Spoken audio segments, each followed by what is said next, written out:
Hey, how you doing? Welcome to the Smoking Society podcast, where great cigars meet even greater conversations. This is a place where we smoke rings, spark connections, laughter fuels mental well-being. Community is always the center.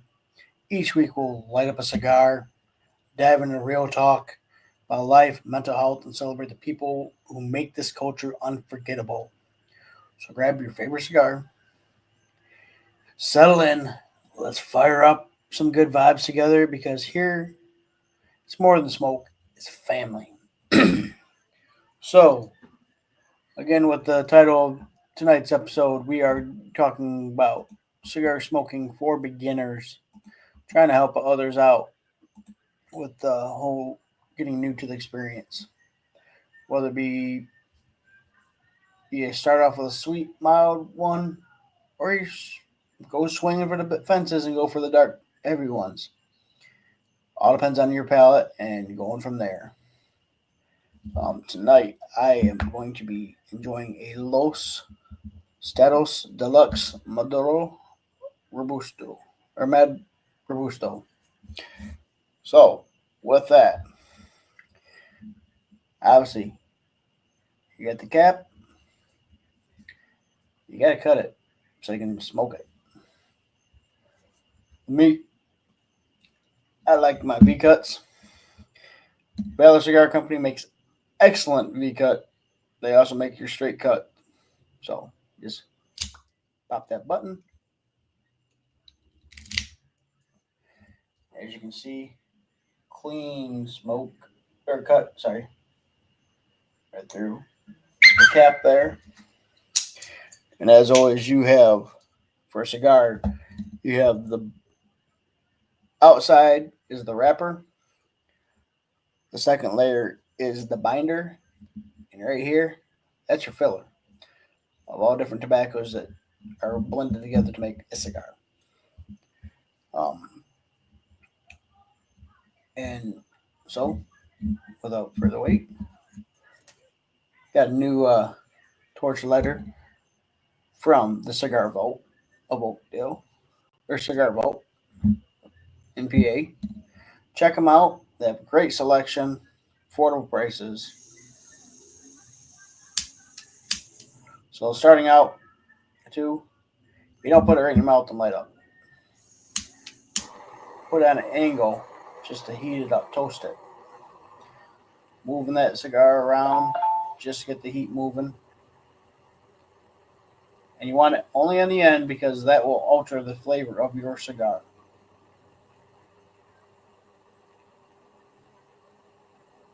Al will be in shortly with this. He's just finished up with the project.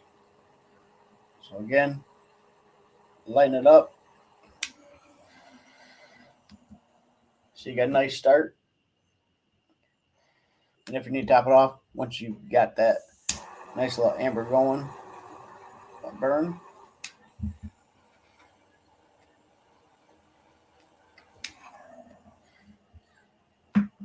Hit a couple times and boom, you're smoking, baby.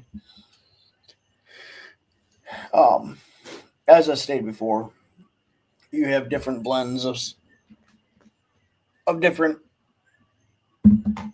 uh, size cigars, as well as different uh, fill, filler or body wise. You have a mild, medium, and a heavy. Your Connecticut, Sumatra, Cameroon are gonna be your mild and mediums, and then you go into Maduro and Habano. Those are gonna be a little darker. With the leaf, and like I said, that's gonna be where your bottom line's at. We have different size cigars, Corojo, Churchill Robusto, which is this is the Robusto right here. Longsdale and Churchill are kind of similar in length, but their ring gauge is smaller. All depends on how much time you get smoke. If you got a short time, go obviously with a smaller one. Um, the next common size other than a Robusto typically is a Toro. It's a little bit longer length, um, 6 to 7 inch, give or take. on the length, and then about a 60 ring gauge sometimes too, might be 50 to 60. Um, and then there's also the option of box press or torpedo. Torpedo, you're just going to take a fine cut. There's also options that you can do, um, like this lighter that's from Zyphy. If you don't want to straight cut it, you got to punch. These are the handy little straight cuts. There actually are knives that you can cigar cuts that you can use.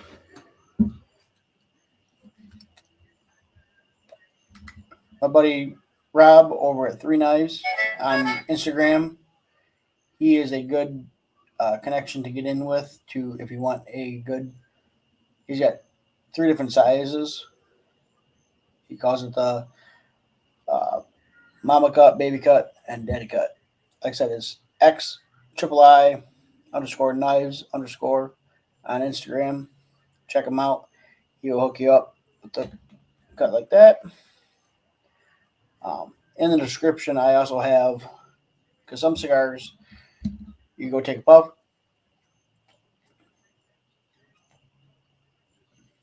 you get a smooth puff.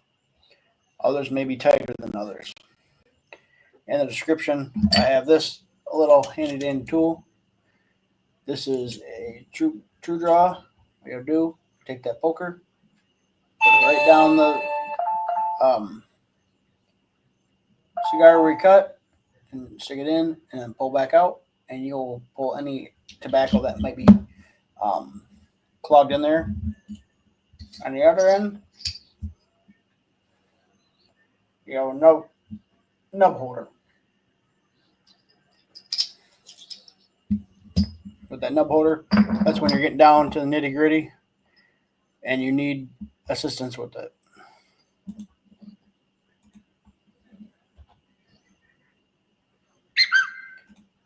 I think Al was just messaged me. Double check on that one.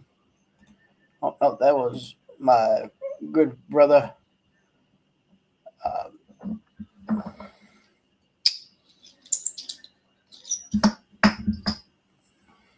Another good brother of mine, Mr. Frank Fallis, Jersey Cigar Mafia.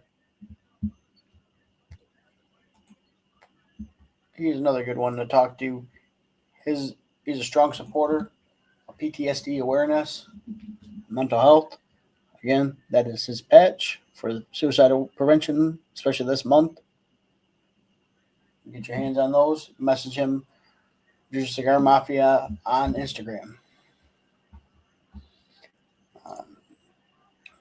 And obviously, you want to keep your cigars in the humidor, either with a Bogota pack or actual just distilled water, and it's roughly 67 to 70% humidity is what you want in there. That way, your cigars don't crack.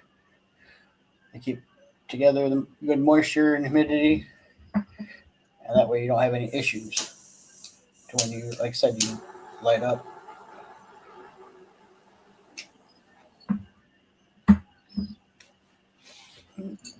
So, another good example of that is a desktop humidor. You will take that humidor, this one in particular, has it to where you add the distilled water, put it in the little slots, put it in there. You want to wipe it down with the distilled water too to let it get seasoned. You want to typically wait 48 hours or more to get it nice and seasoned before you want to put cigars in there. That way it doesn't damage them. This one in particular adds a digital hydrometer right on it. So that way you can keep track of the humidity in there and the temperature. Again, this is from Zyphy. This one in particular, actually, you can put cigar up to it, figure out exactly what your ring gauge is. This one has a 33 ring gauge or 52. It's obviously 52.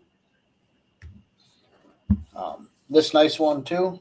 It actually has a drawer, so all your little accessories. So your little tool, your cutters and lighters stored underneath. So that's all in one.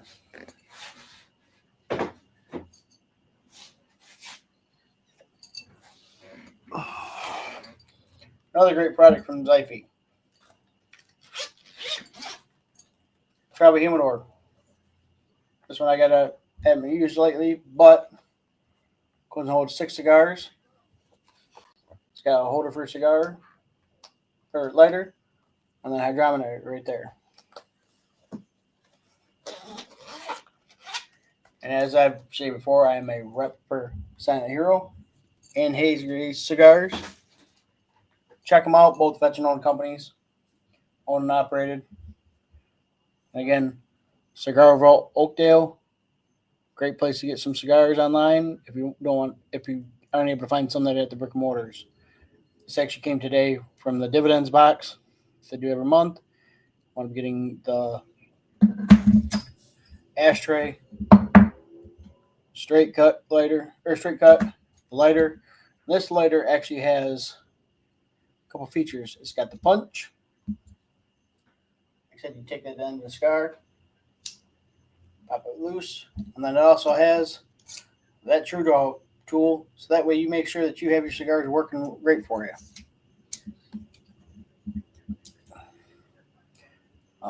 Like I said, this is a single torch. And where'd I go? Welcome to the stage, Frankie from Jersey. What's going on? Not much. Like I said, suicide awareness, our friend Frankie. There you go. And also, they're rolling in hot. We got Big Gal from Lounge Life podcast. Or Howling Al.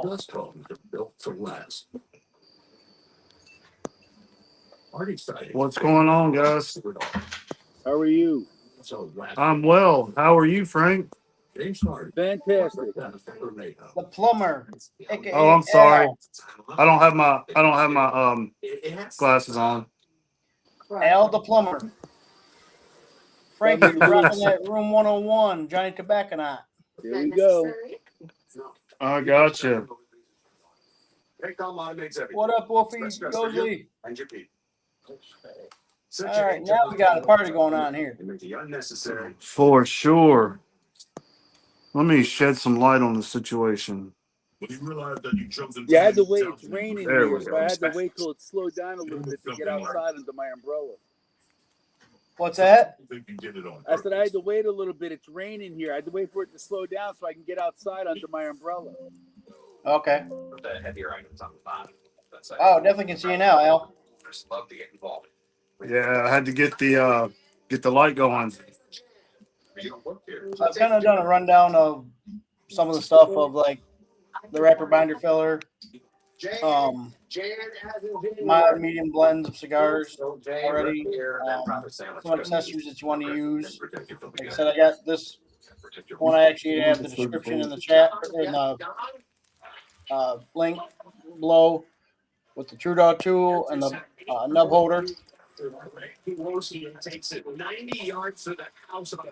I know I'm particular with where my go-to cut is V cut. They gotta keep him down here, try to get good field position. 10 guys within 10 yards. But watch Matt. What's your guys' go-to cut? V cut. And DeRozan goes absolutely Salad cigar. Got that one for the V cut.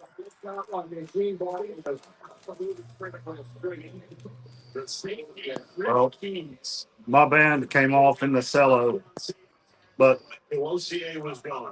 I am having the Speak No Evil. Oh, caveat. Hold on, just 1 second. Yep. Yeah, Shafiat Cigar Company. They work with the cigar clowns, and their biggest platform is ending human trafficking. Trying to end that for everything. The create some separation. Let's check inventory. Guys, I talked to Rosier running in the back room. I got the Los Stados Mad Robusto. This guy is a baller. He's like my little brother. It's a nice cigar. Mm-hmm. First time I've Another had room it. 10, another room 101 adventure over there. Oh, I thought so. Looking at it, because I was like, especially seeing this on there, I'm like, that's a 101 style Yep. right there. Yes, it is.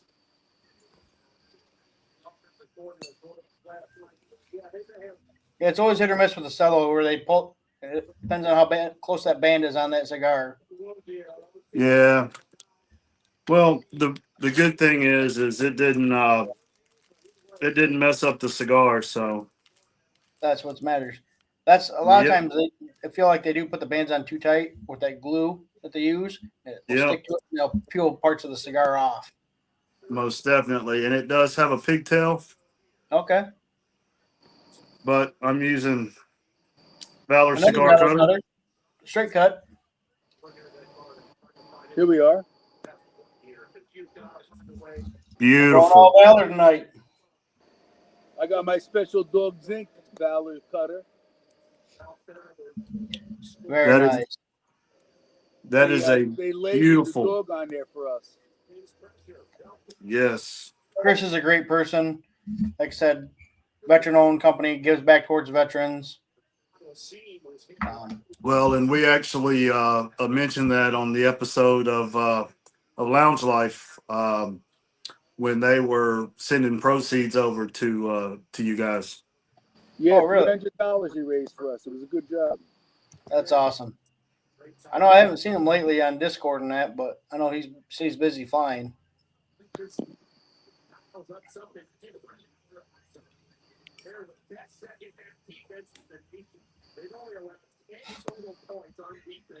So any tips you got for new cigar smokers? Try everything. How Don't about don't oh, push out your cigar. Let yes.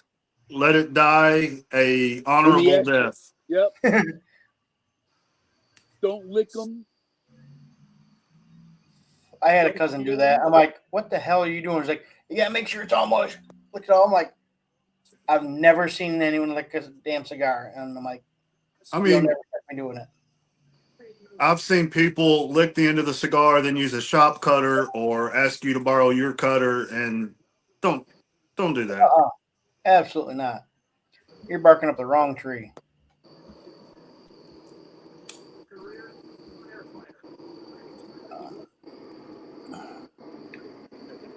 Say,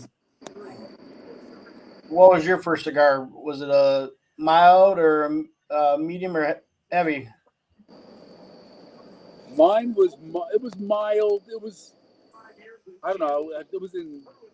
I wasn't when I first had my first cigar. It was just for an event, something like that, and I never really smoked again. I didn't really start smoking cigars until COVID. Okay. Just trying to pass time. Yeah. My son was in Cuba for a month when he was in college, and he came home with he lived with a family that worked in a Cohiba factory, and he came home with a box of Cohibas and Monte Cristos, and that's what we started on. Okay. What about you, Al? Mine was the Perdomo 10th anniversary champagne. I swear that's everyone's like go to. think I think that is the quintessential first cigar. That or a Rocky Patel Vintage 1999 or a Romeo and Julieta, something like that. I say, I know. I say, I've been smoking 15 plus years, and I think I probably had a brick house. I enjoyed Brick House. They're a good budget cigar for sure. I've yet to have them. They have them at my lounge, but I've yet to. Every time I go to get one, I get distracted by something shiny. That's where they get you.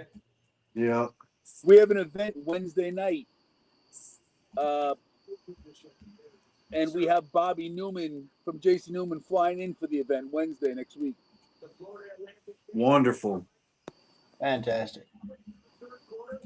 And we have two vets from Jersey, from Dogs Inc. coming and flying in as well with their dogs. What up, Brandon?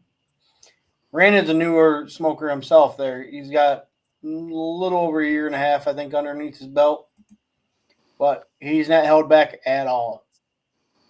No, well, I mean, I'm looking at. I think come Thanksgiving, this will be my third full year smoking. Okay. But I have to. I kind of jump in feet first, and I'm still not an everyday smoker, so I don't know if that's feet first or not. But just What's up, Chris? went down the rabbit hole. Crispin used to be on Cigar Dudes. Now him and his wife Veronica have gone solo. Crispin, the cigar apostle, is a great dude. We talk a lot on some of the lives that we do with Raul in the Smoking Tex Okay. podcast. So did you guys see the little short he did about smoking on YouTube? No. Is that the one where you're trying to hide it and Yeah, he where made little signs to he's got? smoke behind. Yeah, like and one was a hot dog, Yeah. and then one was just the blur, the pixelated blur. Right. So he's a great dude. Yeah, he is. That's I forget who was telling me like you got to watch it on there because they're cracking down on it. And I've seen a couple of podcasts where they're like they took a drink cup and they're trying to smoke in the drink cup and they're like, y'all are working too much on this. Well, I think what I've heard is they will automatically flag it for adult content. Hmm.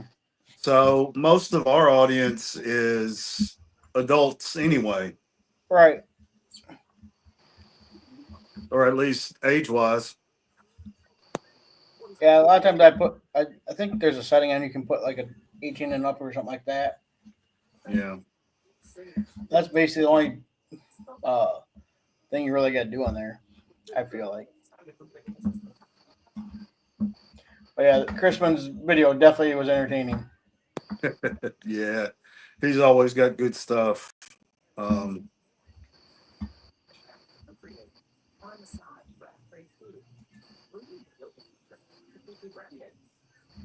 This is my so first time on this platform. I've never been on StreamYard.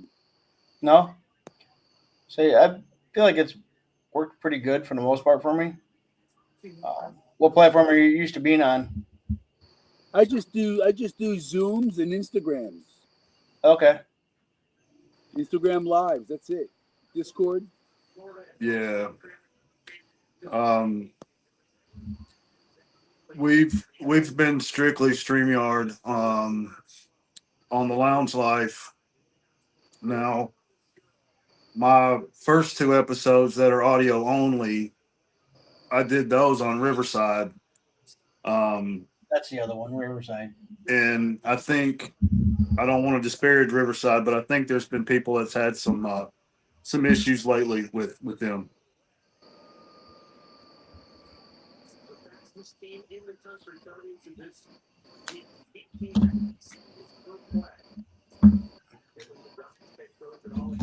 Yeah, this one's for you, Crispin.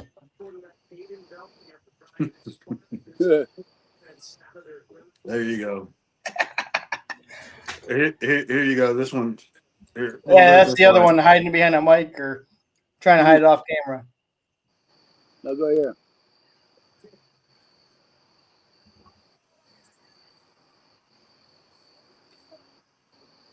I'd say in the past year is probably where I got really into cigar smoking or it's become a daily thing. It's like even earlier, I had one kid here taking a nap. Daughter was with my mom. I laid out on the hammock and smoked the JFR 20th anniversary Nice. and just relaxed.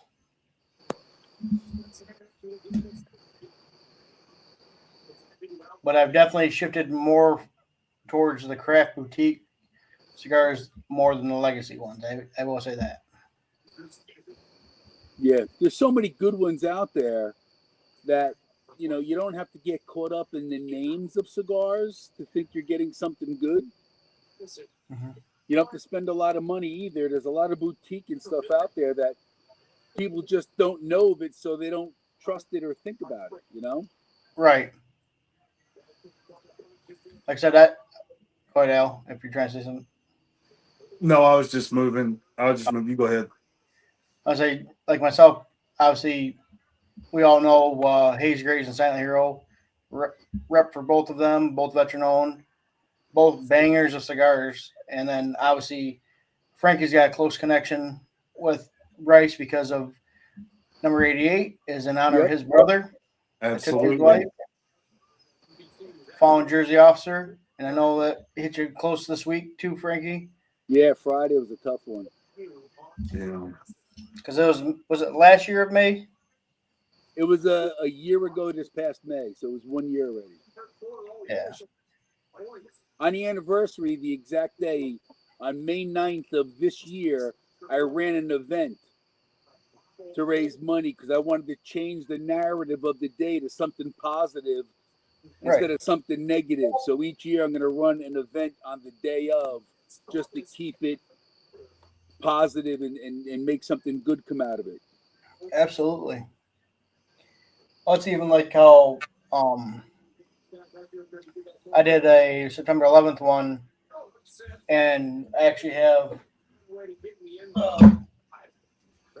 it here, beside here, Gregory Buck, firefighter that we lost on 9/11. I did a memorial stair clam for him back in 2018 at a fire department convention.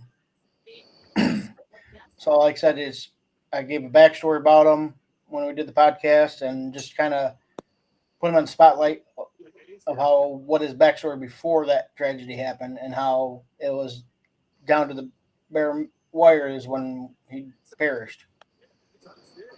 Yeah. Well, that's the thing. We got to talk for when we do lose these people. Definitely talk about the positives, impacts that they had on others, and just honor them. Don't forget them. Yep.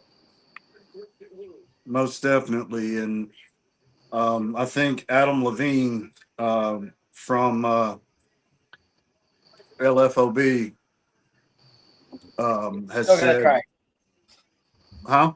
which I still have to try. Yeah, I've yet to try it either, any of his stuff. And of course, they came out with a new one, the Skinny Bastarda. That was a collaboration with another company, and I can't remember, a female-owned company, and I can't remember the name of it. But we have to shatter the mask of masculinity, um, so that we can maintain that mental health.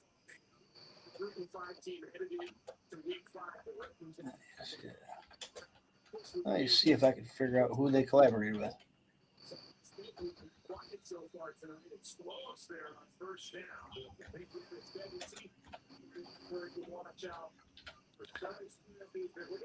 Um,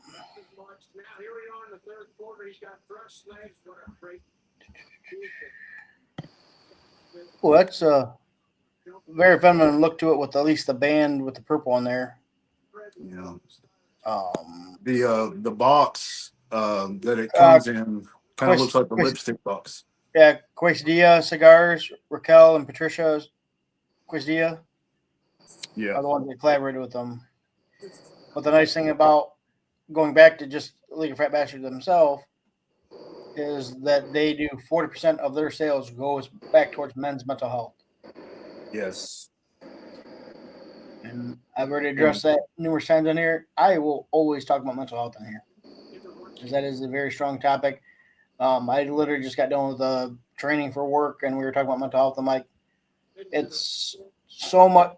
We need to get past the separation of mental health and just make it as part of health. Break away that correct.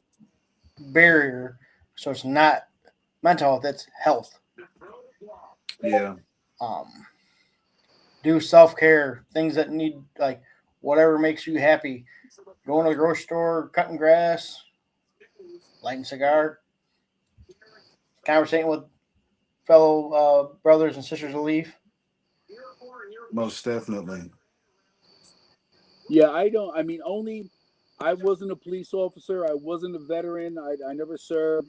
But just on my own experiences with my brother and what he went through for the past 10 years, is that for him speaking, is that he used to do podcasts all the time. He was on a really big podcast talking about suicide and stuff and helping many other people. Mm. And so when you're always with him, you always thought he was doing well. It's when he went home by himself is when he had the problems because he didn't have the people around him while he was there. So it's easy to get caught up in your mind when you're by yourself. And you know how it is, just normal, right? You go to bed at night, all of a sudden you think about something that happened 2 years ago, like, oh my shit, what the hell's going on here? Oh my God, like all these stupid things pop into your head when you go into bed for no reason at all. Right. And I called my brother the plumber. You know, every time the plumber came home, his wife yelled and screamed that their sink's been broken for a month, but he fixed everybody else's sink out in the town, and that's how he was. He helped Uh-huh. Yeah. everybody else, and he neglected himself. That was plumber tonight.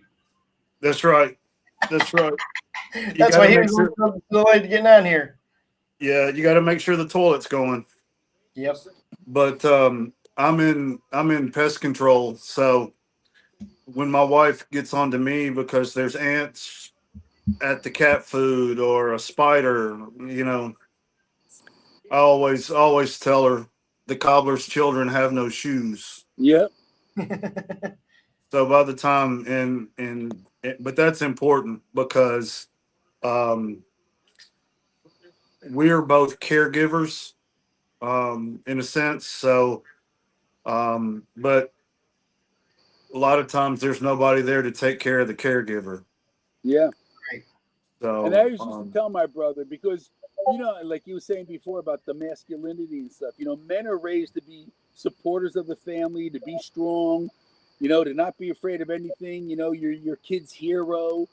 And, you know, and they're afraid to show weakness or to talk about things. And I used to tell that to my brother all the time. I'm like, Mike, like to me, if you have that the PTSD and things like that and don't talk about it, to me that's your weakness. Yeah. Talking about it is your strength. So don't be afraid to talk about it. Talk about it because that's your strength. It shows that you realize that you have something going on in your life and you want help and then people can help you.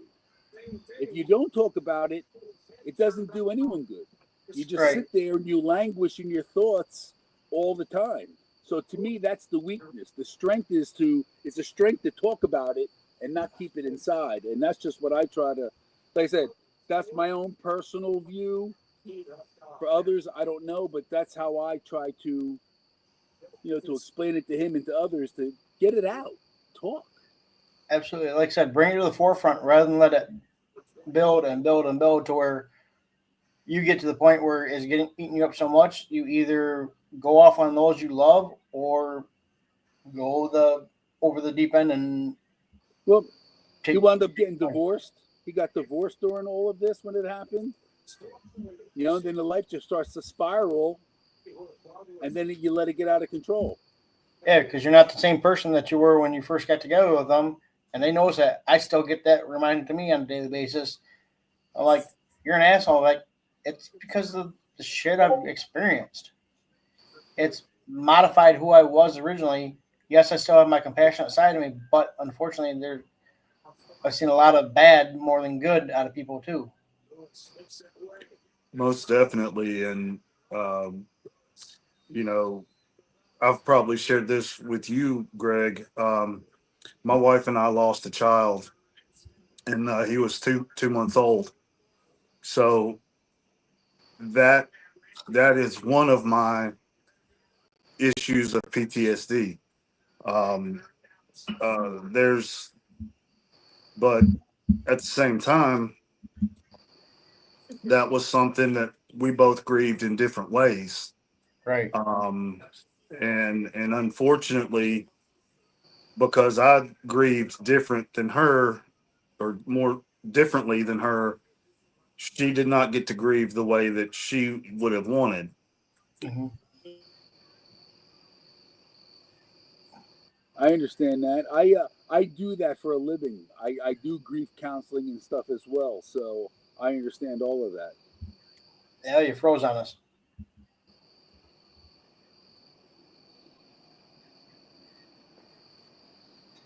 Good. Do go in the same way.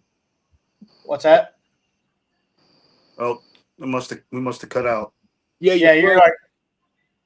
like, if I took a screenshot, it would have been hilarious. No, I was just saying that since we grieve differently, that is a major reason that um, that can be a major cause of divorce in couples that lose a child.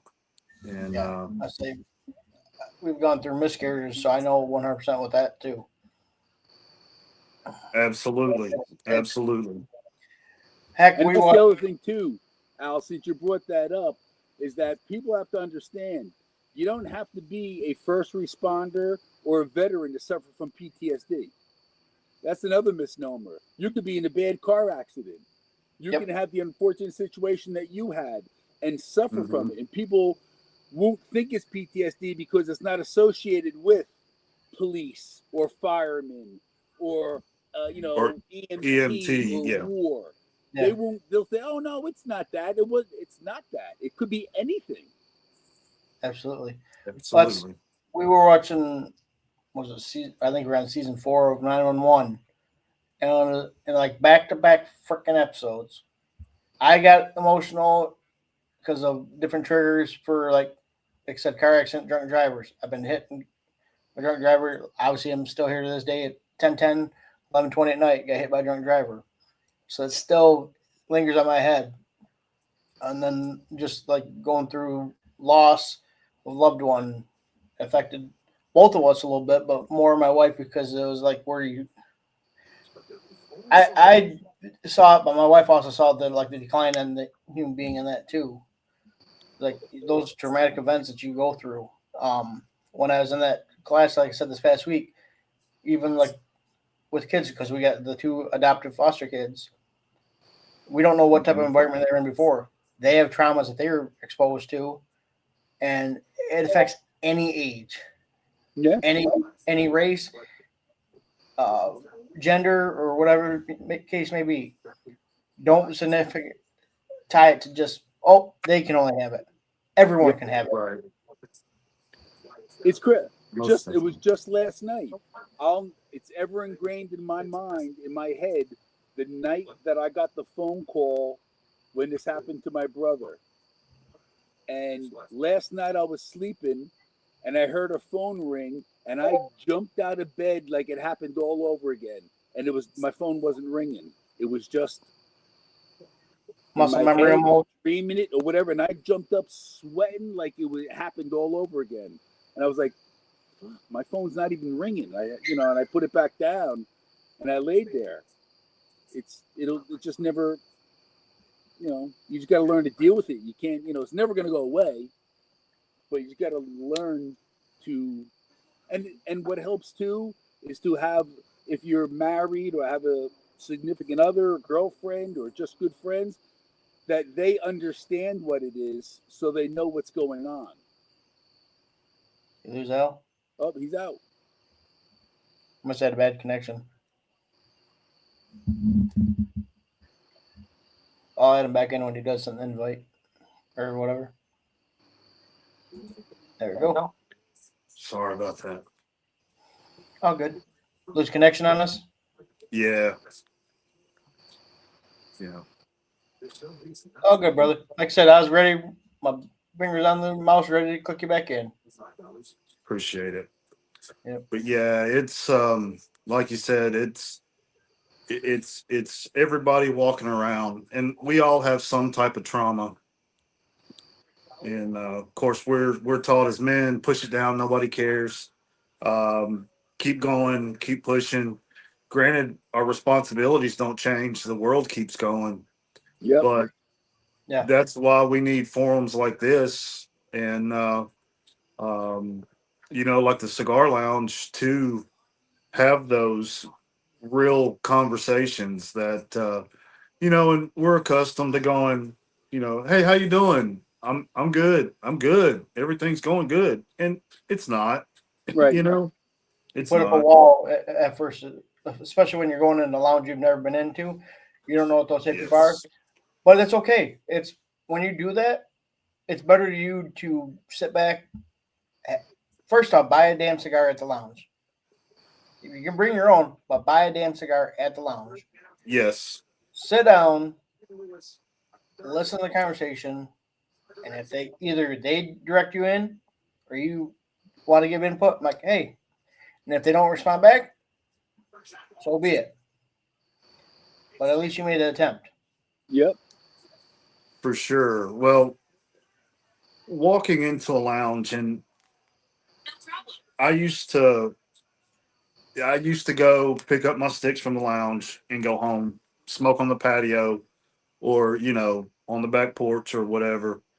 But I've started, going in, if you see an open seat, with a group, just say, hey, you guys mind if I might have a seat? And, um, and they said, no, absolutely have a seat, and a lot of times I do take my own, but I do purchase from the lounge because I like to let them rest. I let them rest in my humidor for a little while, and maybe even dry box them the day of.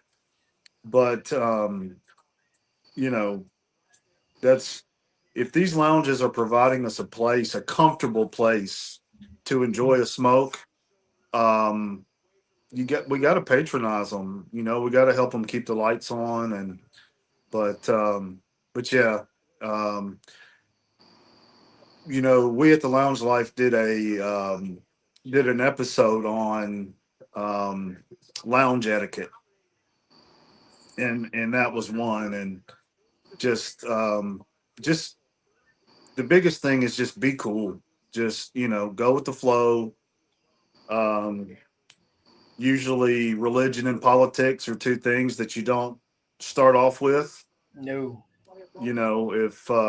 If it comes up, and but if you're with a group of people that you already know, and you know that that's going to be part of the discussion, that's one thing. But Mm-hmm. don't ever insert, you know that's a surefire way to ruin a night. Right. Well, it's like the one lounge that's not too far from me. Well, like 20 minutes or so. The only reason I know about that lounge was actually he was a pastor at the jail, and he helps the owner out with doing the business in there. So I already know his background. So I'm like, even when I worked in the jail, I was like, certain language I would hold back. But then when you get in there, it's like, get ready for ball busting. You're gonna get it either amongst them or Mhm. whatever. Like that's. But at the same time, if they do it to you too, you know you're good. Right. If your skin's that thin, you probably shouldn't be in that place. Most definitely. And that's one thing we talked about on live the other night is, as I was growing up, I didn't really play stick and ball sports, which that's where a lot of people get initiated into thickening your skin. Mm-hmm. But I was around racing, and so we all just messed with each other, and um, if and never took any offense to it.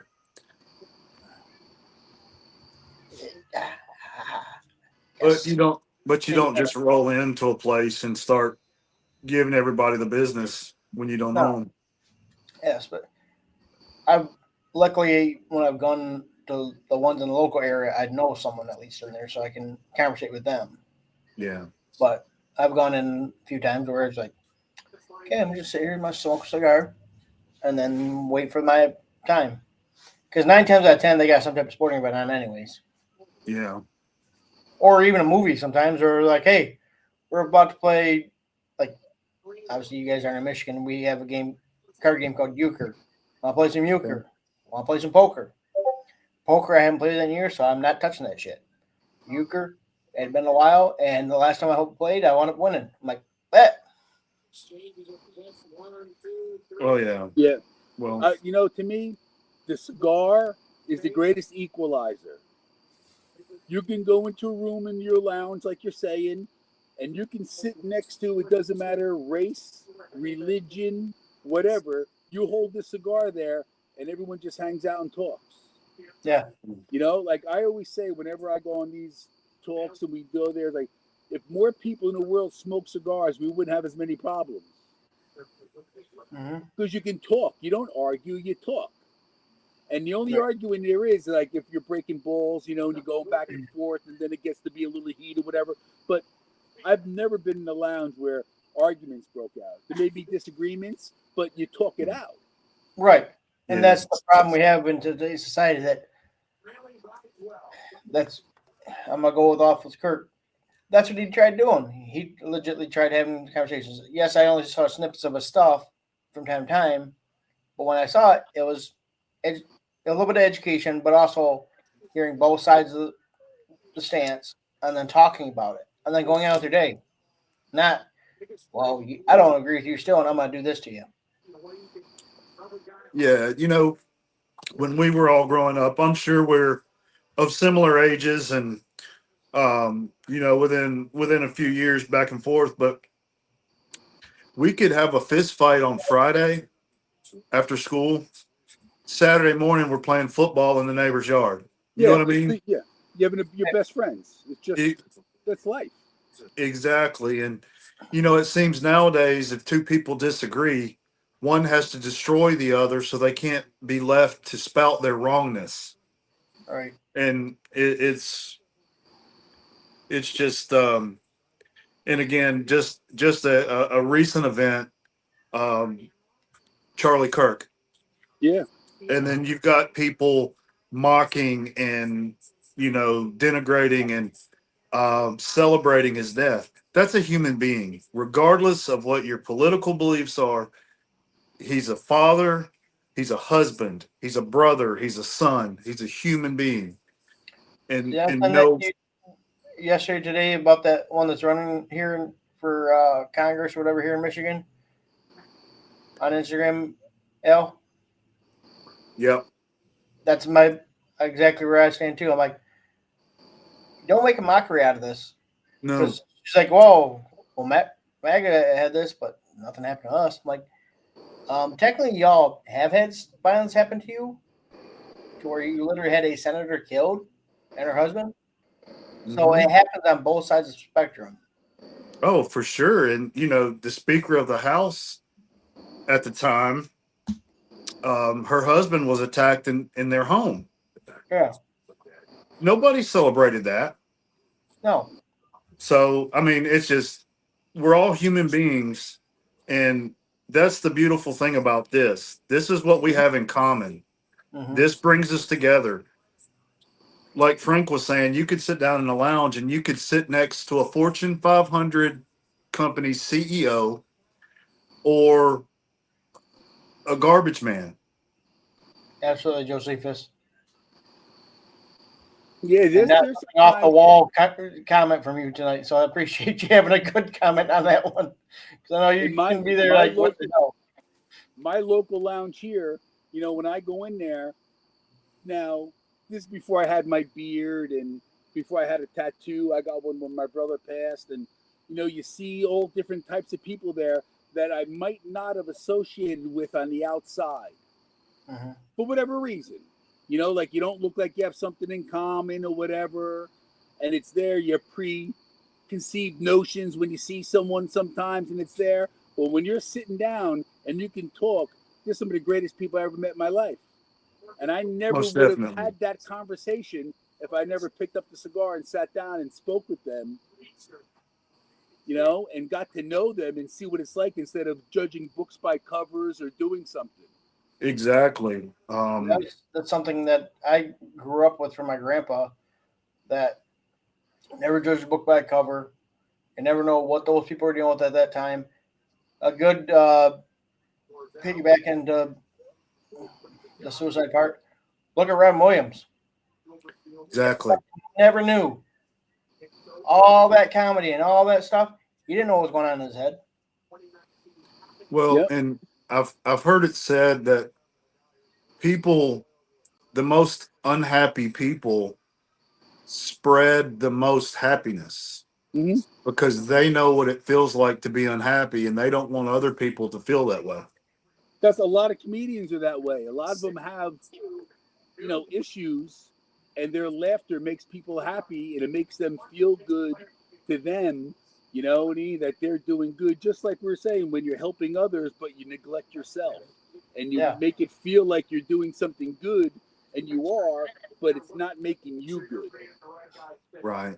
Well, it's just like sporting events, movies, whatever, anything like that, to where you take that time and the cigar, take that time to escape from reality and just kind of focus on that item at hand. Granted, yes, it can get ugly in sports just as much as politics and religion. You have people getting fistfights over stuff. Yep. Yeah. But that, like I said, at the end of the day, you can have other times where like they have their dispute, and next thing you know, they're all right. We're done with their fight. Let's have a drink. And the other thing out too, you don't like I don't neglect the going back to your house and sitting on the porch and have a cigar, because sometimes that peaceness with yourself and just having that cigar without the commotion, Hmm. without having to talk to anyone, not that you don't want to, but you just want that peace, and you come Right. home. First of all, your cigar definitely tastes better Yeah, because Yeah. you're not just puffing it. You see someone puff, you're puffing it. You see someone puff, you can enjoy all the love that was put into making that cigar and enjoy it fully and have a clear mind and just relax and mellow out yourself. yeah. Sometimes when you go to a lounge, you feel like you have to participate. Uh-huh. You know what I Right. mean? You've And you're got the talking hustle and the and bustle. and you just go in and you're forgetting about your cigar, you're just smoking it, and you just spent good money on something and you just smoked, you're like, wow, it's gone. And you didn't even realize what you did, but you had a conversation. So that Right. by yourself sometimes is just as important as getting out there and seeing others and enjoying it and doing it as well. Yeah, I've always considered it a form of meditation. Well, in my job, I deal with death. I work with the archdiocese in my state here, and I deal with death on a daily basis. I do grief counseling. I provide the final resting place when families lose their loved ones. So I see death all the time. And there's nothing better than coming home, sitting on my deck for like a good hour and a half and having a cigar to decompress from that day. And then I'll go and talk to my wife because I don't Yeah, like to bring it home. And she doesn't Right. understand what I went through that day. And you might act a little weird or say something a little snippy, but you don't Yeah. mean it. It's just I need to decompress first Right. right. and then move on and do what you have to do. And it helps that my wife understands that, which is very good. She's a nurse, so she's around it as well. Mhm. And you need that outlet. You need something to Yes. kind of just calm down, relax, and then move on. Like I said, I got about a 20-minute drive, give or take, to and from the office. Not always do I finish the cigar on the way in. If it's still decent condition, I'll light up on the way home, listen to some music. Today, like I said, one kid was taking a nap. My wife was doing her thing on her phone. Like, I'm gonna go outside, have a cigar. Laid on the hammock. At first, listen to the wind chimes, which one's my dad's, one's my mother-in-law's. I could just peacefully hear that. And then from there, I wound up thinking around a little bit on the phone. And then I got one of the smart devices, and I had it play Chris Stapleton because I was in that type of mood of just need Yeah. some chill music, just relax. And that's all. And like you said, Frank, you're just there in that moment to just kind of like decompress. You guys have talked with Brian, right, from Church of Tobacco? A hit or miss. He's got that book out, the book I of do have his book. with the cigars. And I'll Yes. tell you, it's a small book. You can read it in a half hour. It's got little passages, but you're going to find a passage in there that hits home with you on smoking a cigar and what it means. And I'll tell you, when he gave me one of those books, I read one and I cried. It was like my brother. It was the exact reason why I sit there and have a cigar by myself and relax. You know, there is a, so to speak, religious feel sometimes when you Yes. have that, regardless of what, you may, JR, yep, Church of Tobacco, Book of Psalms. And you can buy it on You Amazon. read them, they're amazing. They're just, a lot of them hit home. And I say I got different ones I've tabbed before, like the gift of time. Each cigar is a gift of time. Pause in the race of life. Cherish the draw. Savor the moment. For the smoke carries the peace to the soul. Yep. Simple as that. And it's, you know what, too? It's hard to explain that to a non-cigar smoker. Mm-hmm. They're Right. like, it's only a cigar. What are you doing? You just have to. No, you don't understand. It's an experience. It's just something that mellows you down. It just makes you feel good. It puts you in a mood, and it just relaxes you and calms you. And they won't understand that. My wife still doesn't understand it when I tell her. She's like, "Yeah, all right, go outside, have your cigar." I say my wife got to the point where she's like, "All right, I'll see you when you come in." And that's the other thing too. I don't take time away from her when I smoke. Like she's in bed now. She goes to bed 9:30. I wait till she goes to bed and I come out to my deck. I don't Yeah. take the time away from her. I'll spend it with her, and then I have my time. So I don't tear apart the two of us being together after work or whatever. I just do it when I have the time and don't take away from that. So it keeps an understanding that we're still there for each other, but I still need my space by myself. Yeah. Well, Right. we by 8 o'clock we have both kids in bed. So typically with the first hour or couple hours, she's on TikTok or watching, like she's got Big Brother. She'll watch that. Like, well, I got wrestling, I got sports. I'll sit and watch those. And then I'll have a cigar with it. There's times that I've sat out here and actually just enjoyed watching the sports or wrestling and had the herfs up on the different things and not actually got on, or just, yeah, basically that's what it come down to. I was like, all right, I'm good. Or I'll get on there for a quick second, see someone I know. I'm like, hey, just want to pop in for a quick minute.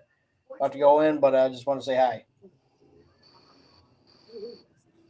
Well, and honestly, I've said this here on a few lives lately. I talk to this community more than I do my friends around here because we're all in a busy season of life,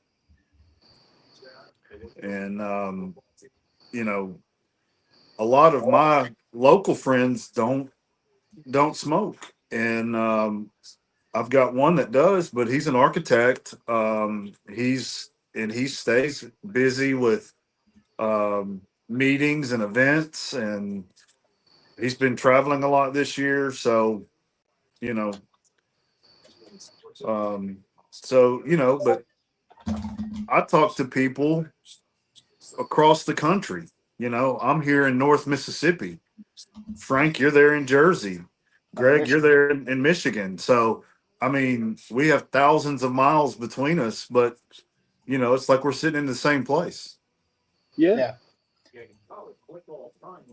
Like I said, I don't really have a whole lot of people in my area that I can go over their house or whatever case of be to be like, hey, let's smoke a cigar. I used to, but they're obviously things have changed and not like that. So that's where when I have a cigar in the past, I wasn't. It was hit or miss. It was when we got together type deal.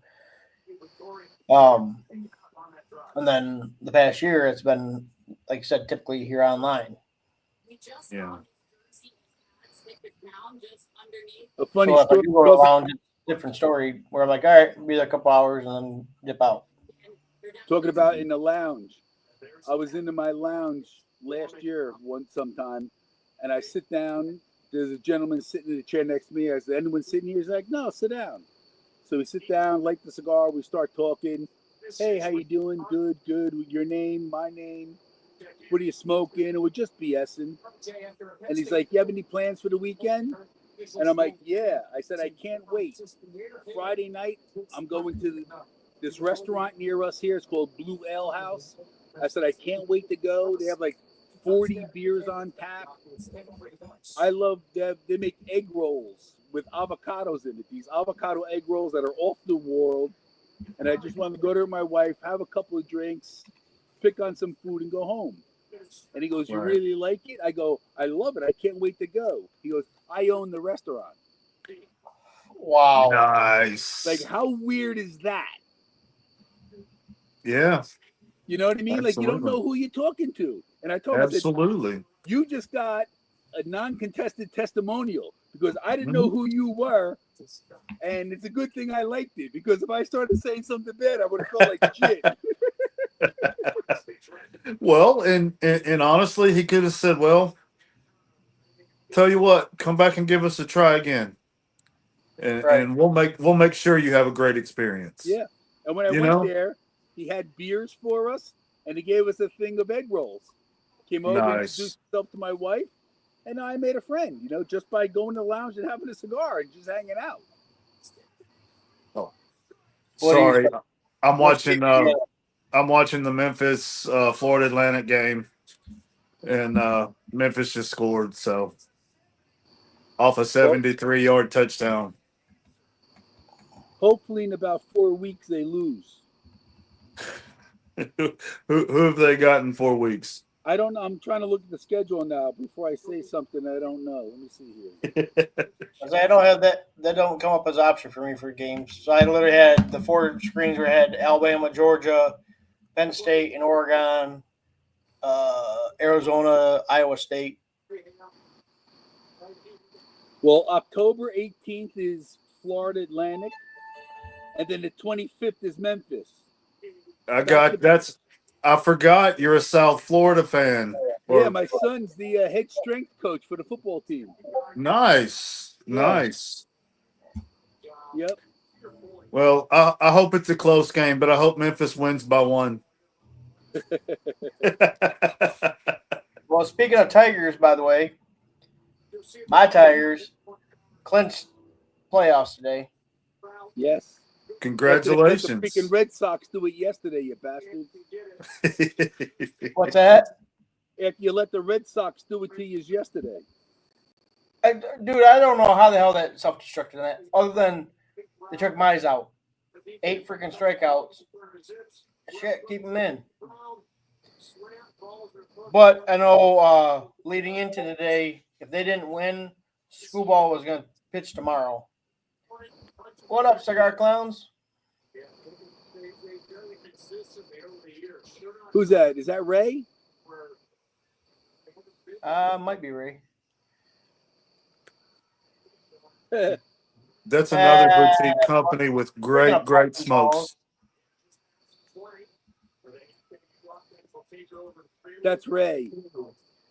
What's yeah. up, Ray Raymond? No, I think it needs to be a little bit longer, Ray.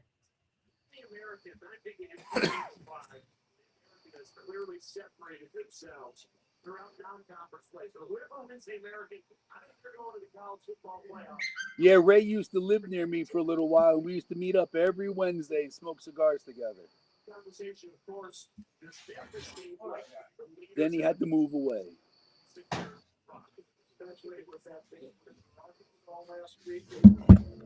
Well, speaking of that, sometimes as smokers, we put these owners, company owners, and blenders and things, we put them up on a pedestal. and we forget a lot of times they're just regular Joes like us. Yeah. You know, a lot of them have a 9 to 5 outside of their cigar business. And but talking with guys like Bryce and Rue and Pedro, you figure out, hey, it's the Festivus for the rest of us. Yep. You figure out they're just regular guys and they're cool. They're not big timing you, and that's what I really love about the boutique brands. You know, they got to make good stuff. They don't have a choice. It's not an easy business. It's definitely not. I heard it said one time. Do you know how to make $1 million in cigars? You start out with 3 million. Yeah.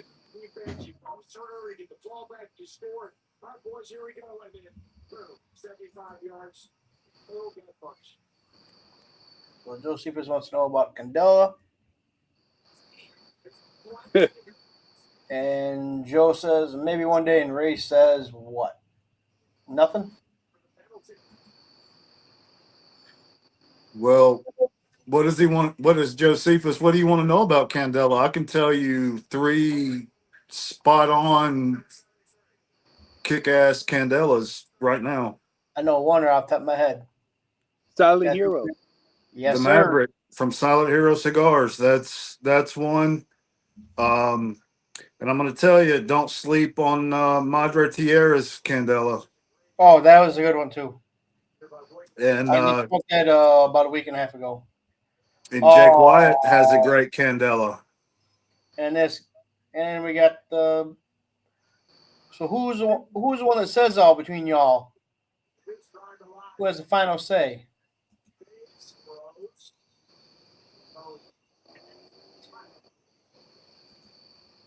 I want to know who's got the final say, Ray or Joe. Well, surely it's not Aldi. No, oh, he's gonna come up with a freaking Taylor Swift Candela, if anything.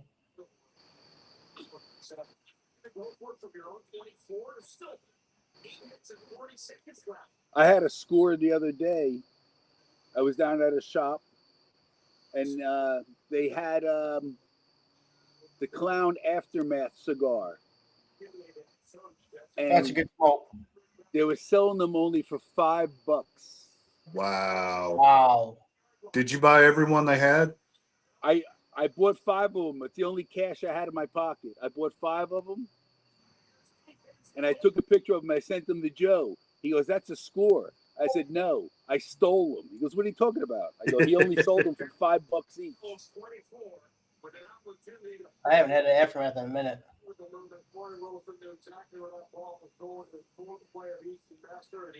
Very nice. I say I just had the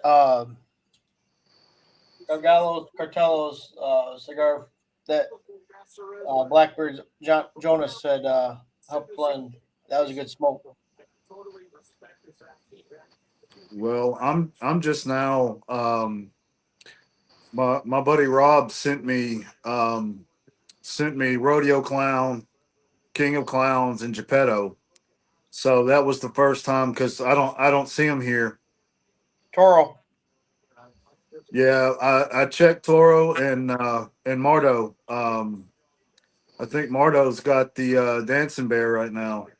Um, so that's one I've got to pick up. Josephus, I think it was the poster. What was the name of it?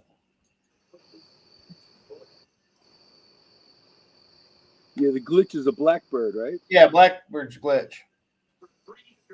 That's I've had that one. That's good. I say Blackbird puts out a great product. That's one I've yet to have. So Then I just got from the vault from the dividends today. I wound up getting another great one from HDA, the Veiled Mutiny, and then Stolen Thrones, Crook of the Crown, the 5 year.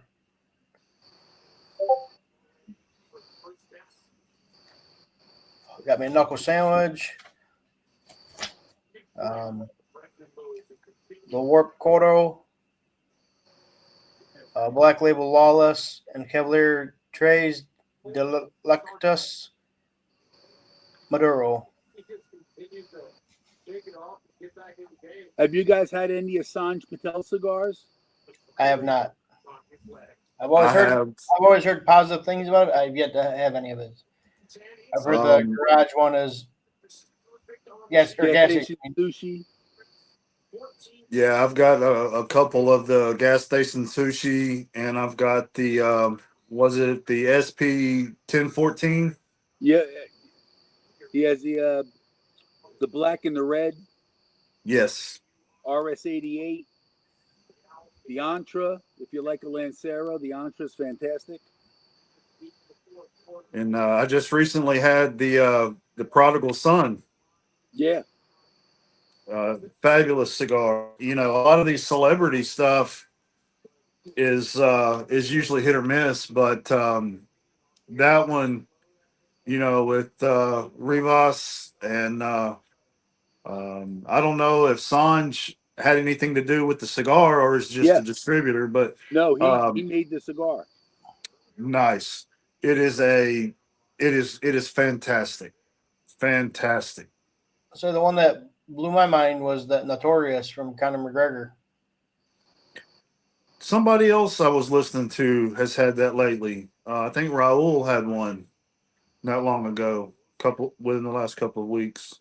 I can get it at least last time I was in there. He had them. I don't know if he still has them at the shop by me. I got to make my trip up there to get rather than now that Bryce doesn't sell online. I go up there and just get my Silent Hero from there. I just gave away my PTSD awareness and the 88 to a guy on the deck Discord. He just got it today. Yeah, I just recently sent a box out to Raul, and I sent him my last 1,000 yard stare, um, which was a fantastic cigar. Yeah, I And was a little reluctant on giving that out, but I was too, but if I can share the love, I mean yeah, that's what this is all about. That's the only cigar of his I didn't have. Well, if you get a chance to have one, it's fantastic. That's what I I'll hear. I'll try and I don't know if I'll go up there tomorrow or not, but with the next week or two, I'll try and go up there and I'll try and snag one, Frank. I appreciate it. They're like what, 14 or 15 bucks a cigar. Sanj made a cigar for us for Dogs Inc., and we did it as a fundraiser, and he sold them and donated all the money to Dogs Inc. The Fantastic. Wonderful. Oreo's tail. Okay, yeah, that one I remember seeing that one in the Ohio Mafia page.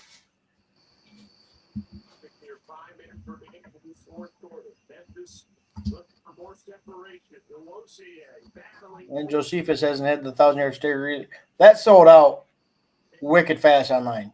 It did. It did. Like that, I think that same night. Yeah.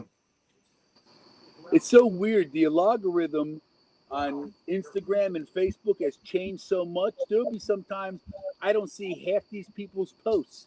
And by the time I get Right. to see them, things are gone. It's like you don't get them like you used to anymore. Well, Right. they'll go to the Right. top and I don't find them. And I was like, oh my God, I can't believe that I missed out on this. Yeah. Well, But we even like knew. the Mafia page, I gotta actually click on it and go back and look through some of the stuff sometimes. Yeah. Well, did the has the 1,000 yard stare sold out the second run? I believe they did. Gotcha. Because I think it was only available through Toro, correct? Yeah. Yes. Now all this stuff, he doesn't sell them anymore. He's got to go to the Right. stores. Yeah. Well, and you know, I used to. Well, and Hayes Gray has gone that way also. Yep. And I got him in with Wolfpack. yes, and you know, and like they say, by supporting these online stores or in a brick and mortar, you're still supporting that company. They're Right. still making their money, and then you're also helping, um, the either smaller guys. Wolfpack or Toro and or the other, you know. So and that's really where we need to start at the grassroots part and to make sure that we can maintain our supplies.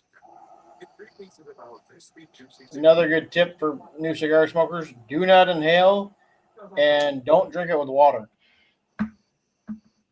because you're gonna get green, and two, you're putting all that nicotine in your system. At least with something carbonated or alcohol, you're gonna cut down some of that nicotine intake that you get out of it, so you don't get so green. But I know cigarette smokers that go smoke a cigar, they're out of the habit inhaling that shit. I'm like, no. If anything, retro inhale or even taking a puff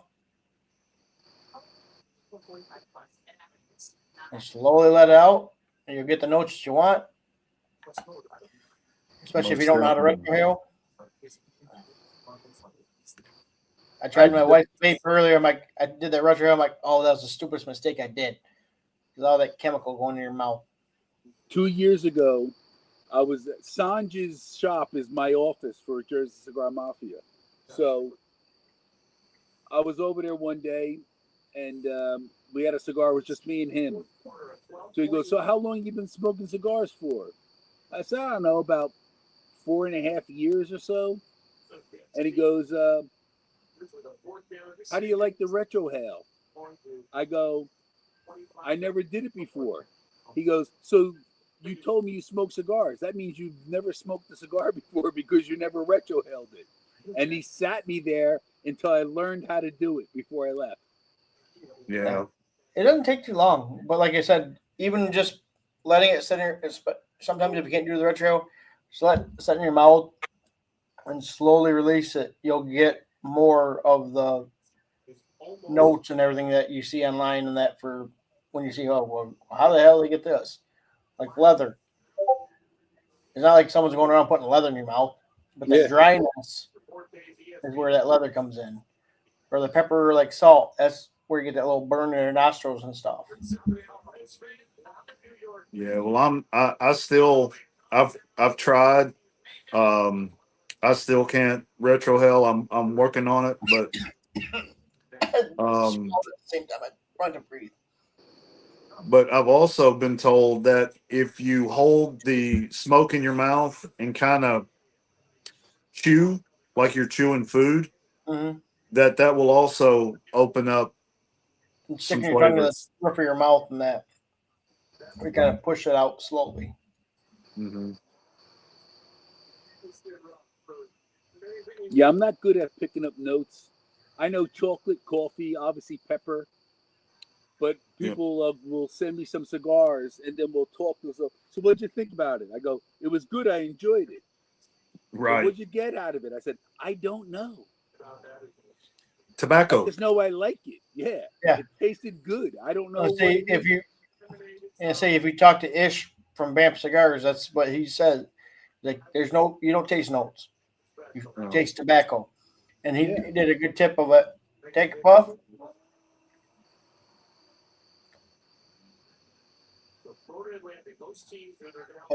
plug in your nose at the same time. You don't taste shit. yeah. Well, and two, he also says a cigar does not transition. Mm-hmm. The flavors change. Mm-hmm. And it's So, also from the flavors that you're accustomed to where like uh, a female may get more, or a baker may get more notes than someone that's not because they're around those aromas a lot, so they get those nutmeg spices and hazelnut and all that. well, and also too, if you're an adventurous eater and you eat cuisines from other countries, say Indian food or Mediterranean food, you are your palate is more diverse, so you may pick up things that other people don't. And then also too with speaking of palate, how to reset your palate. Dark chocolate is a good tool to do. And then if you know you're gonna have different smokes throughout the day, Start off with the lighter one, kind of clean your mouth out, and go on to the next one, whatever the case may be, like Connecticut and Maduro, Habano, and that. Yeah. Well, and of course It too, also if you're depends on what you ate Mm-hmm. yeah, beforehand. You know, there's some times where I ate something and I didn't know, and I had a cigar and I didn't like it. And then a few days later, I had it at a different time of the day and it tasted so much better. Like, it all depends on what you've had too, that changes the whole flavor of a cigar. So that's why I'll always buy at least three of a cigar, try them at different times, and you get a different flavor profile and they taste a lot differently. Absolutely. Even like how like that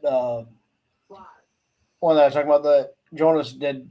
I got I got the box of it, but I had the experience the first time. The rest of them are sitting now, and I'm gonna try it again later as they've aged, sat a little bit, accumulated to the climate and everything, and try it again, see if it tastes differently. I might yeah. get more different notes that I would have gotten originally. Well, and it also matters what you're pairing with it, what you're drinking with it, Mm-hmm. because I know I had a very prominent cigar, very well thought of cigar, and I was drinking Sprite, and it did not hit me well, Right. and I've yet to try it again, but into it could have been it was fairly early on in my journey, so my palate may not, my taste had not may not have been acquired for it then. So Yeah, because I've gone down that sweet road, the sweet tips and that, yeah, and then now it's hit or miss. If I even get one, it's by accident a lot of times, or they suggest like the cigar shop didn't know, but I saw something different because they're like, "Oh, this is a new one, like Outcast." Good example of a sweet tip that I wasn't sure how the hell it was. right. I'm like, I'd rather have a damn Deadwood over Outcast. Well, seeing Sean and Justin over at Smoking Sounds just did an episode on Outcast, and of course they're made by the company that makes Tatiana. Mm-hmm. So, but they use pipe tobacco in that cigar, so it has the sweet tip, but it has the I don't remember what type of tobacco, whether it's English or Virginia. Um, but that's what they use to give it the. They didn't infuse it, but they and that's just like with Haze Gray. The Haze Gray Yeah, is a sweet tip, and it's a fantastic cigar. absolutely. And then the backpack is if I had to choose between the backpack or the haze gray, I'll go with backpack between the two. Yeah, Um, I told it numerous times to Rue. It tastes like root beer to me. I don't taste chocolate. I taste root beer. yeah, The only sweet, so to speak, cigar that I smoke that I like is the Drew Estate Tobacco. Mm. yes. The coffee infused. It's The the Con Dolce. Leche. Yes, is fantastic. Oh, you Yeah, have that after a nice like Italian meal, a nice pasta or something like that, or you have it in the morning with a coffee. It's Oh like my having a god, creme brulee. it is so good. yeah.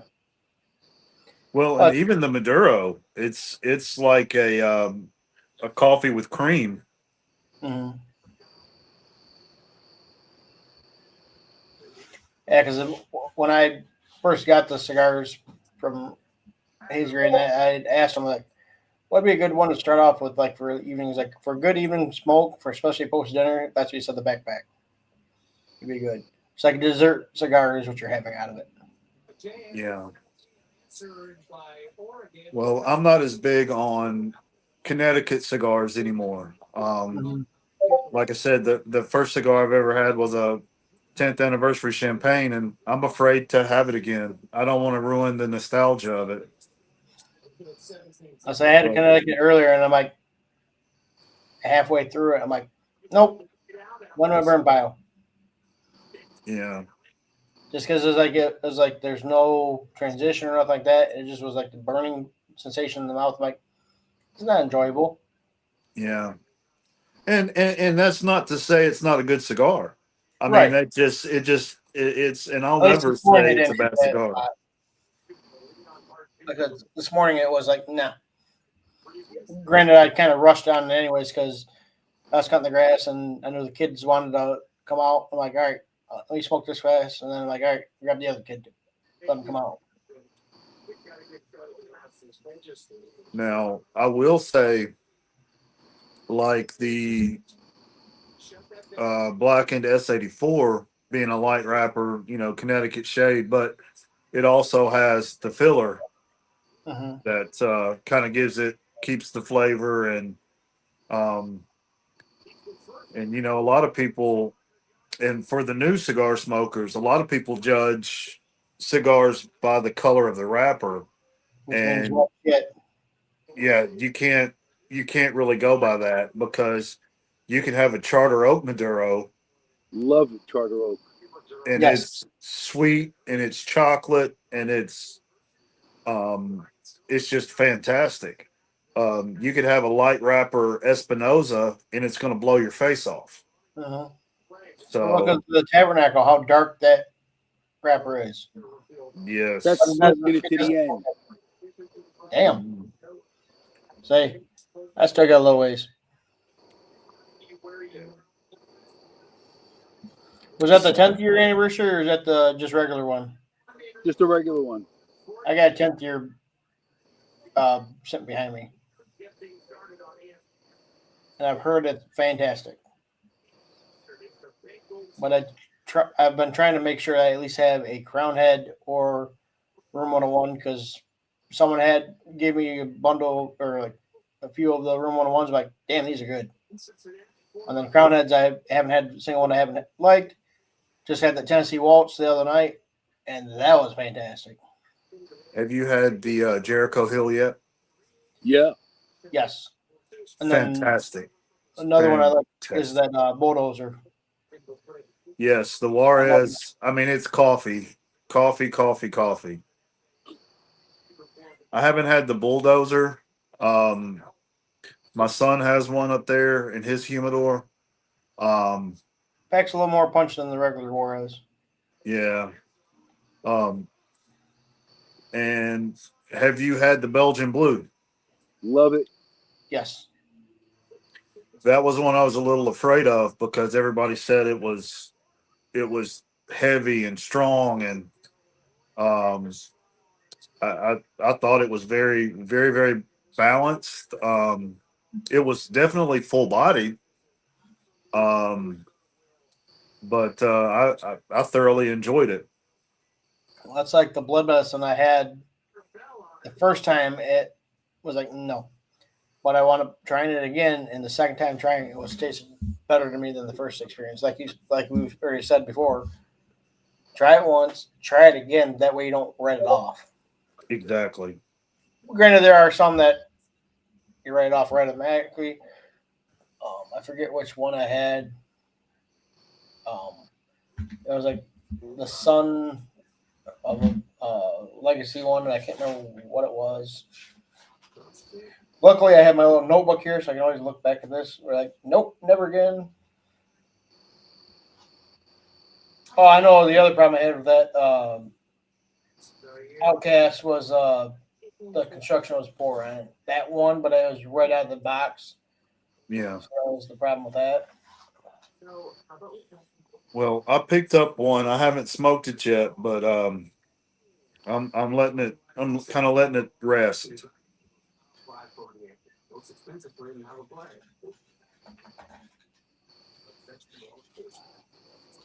Um, Have you had the bad medicine yet? I The have. I had the 2025 this year's LE. I have not had to be positive yet. Good. I have Good neither. cigar. I'm looking for it. But no, I sent a message to John that said I be positive it's going to be good. Yeah. But Sanch has them. He sells them. Who does? He's Okay. Okay. he's got them online. Yeah, both the two different blood medicines. Oh, And I know who it was. It was the Raymond Page anti-hero.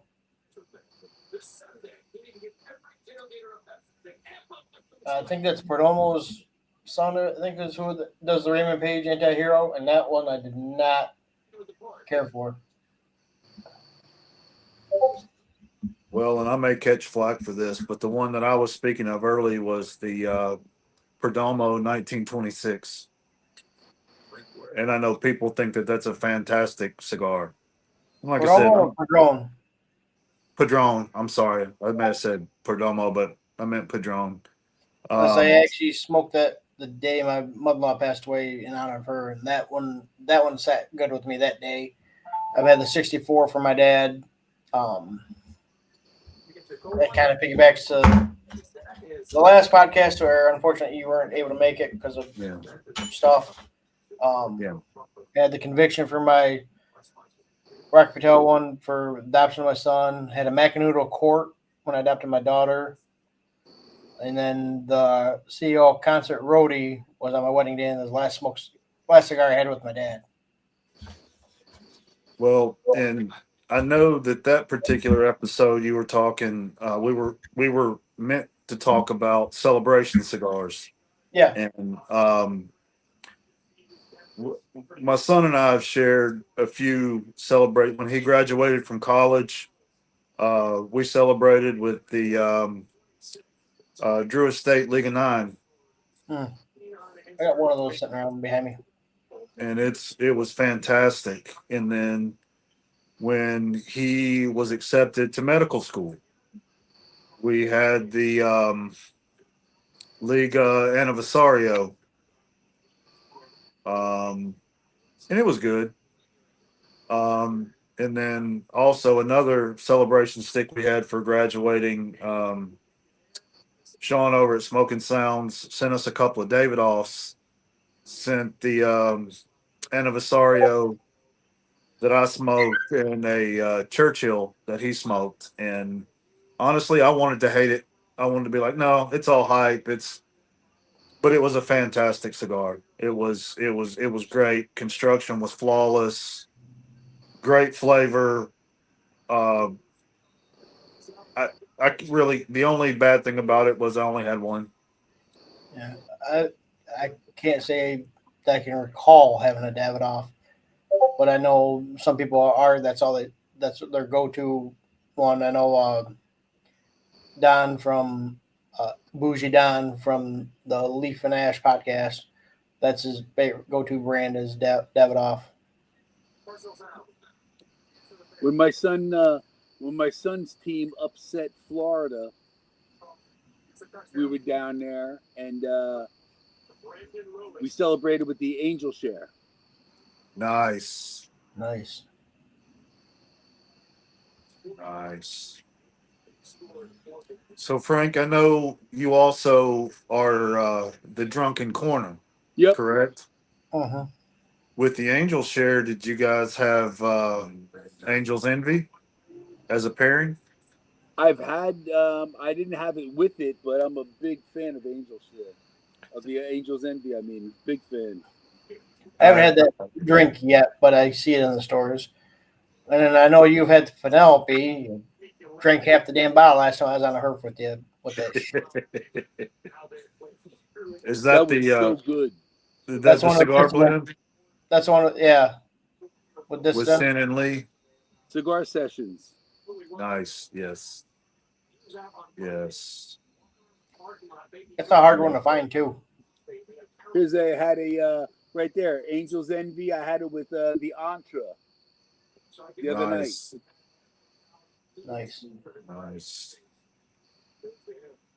I tell you something that was gifted to me a few weeks ago that is really, really good is do you guys have Costco Yep, where Yeah. you are? Yep. Well, it was their small batch, fantastic.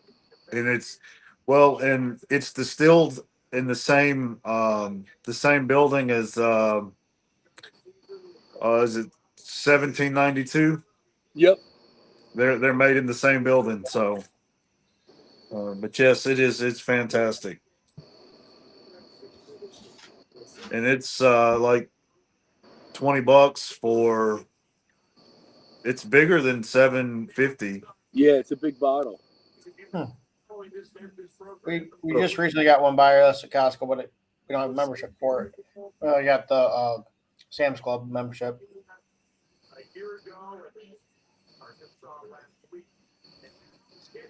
I'm trying to find Yeah. a bottle.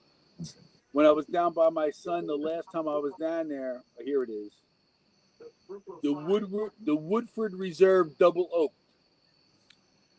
I Yes, see that. that is my son's favorite bourbon, Wow. and it's pretty available here. I mean, it's kind of hit or miss. Um, you can find it, but um, like I said, sometimes you have to know somebody, but it's not like you're not paying secondary for it. Yeah.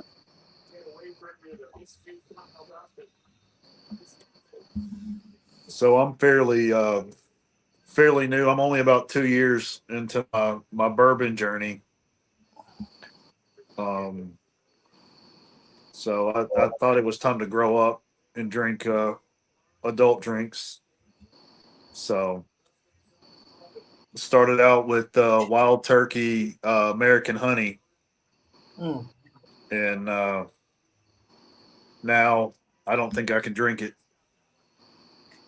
I say the Tennessee honey from Jack Daniels. I like that one with Sprite. Yeah. I haven't had that in a while. And then I know I got a small batch in the fridge. Have you Otherwise, had you the forget. Horse Soldier? What one? Horse Soldier bourbon. No. Mhm. It's by it's out of Tampa or St. Petersburg, Florida, and it's guys that after 9/11 they went back over by themselves on horseback and just annihilated everything. There's a movie out about it, Okay. and it went back on. It's a great story, and they have two that iron rods from 9/11, and they melted them, and that's how they form their bottles through the metal that they use to do it. That's what gives them the shape of their bottle, Hmm. and it's Wow. really good. Their story's great. There's a movie out about the horseman. Yeah. It's an incredible story. See, and I'm a sucker for something like that. Me too. Kind of like Heaven's Door, Bob Dylan's whiskey, Mm-hmm. and the designs that are on the bottles are actually based off of metal sculptures that Bob has done, and I think it's a fantastic whiskey. Also,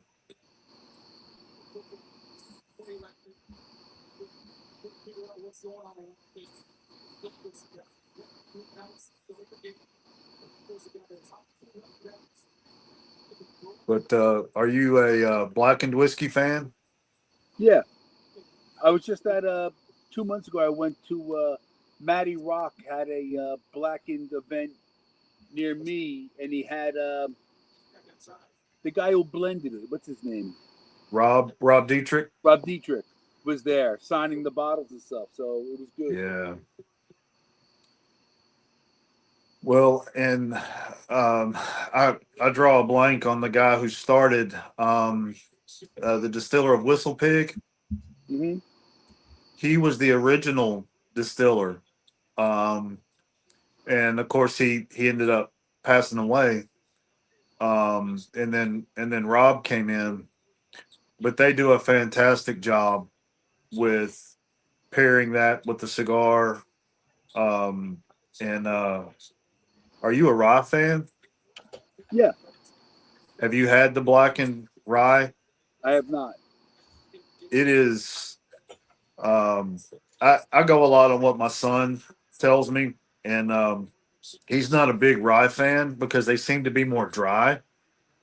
Um, but I really enjoyed it. It's finished in rum barrels, so um, and Another good one is ammunition bourbon. What they okay, do is they age their bourbon in Cabernet Sauvignon wine casks. Fantastic. And your rye is in Pinot Noir casks. Hmm. okay, that well, something that I've really wanted to get into is rum, but haven't been able to step off into good rums yet. Bamboo.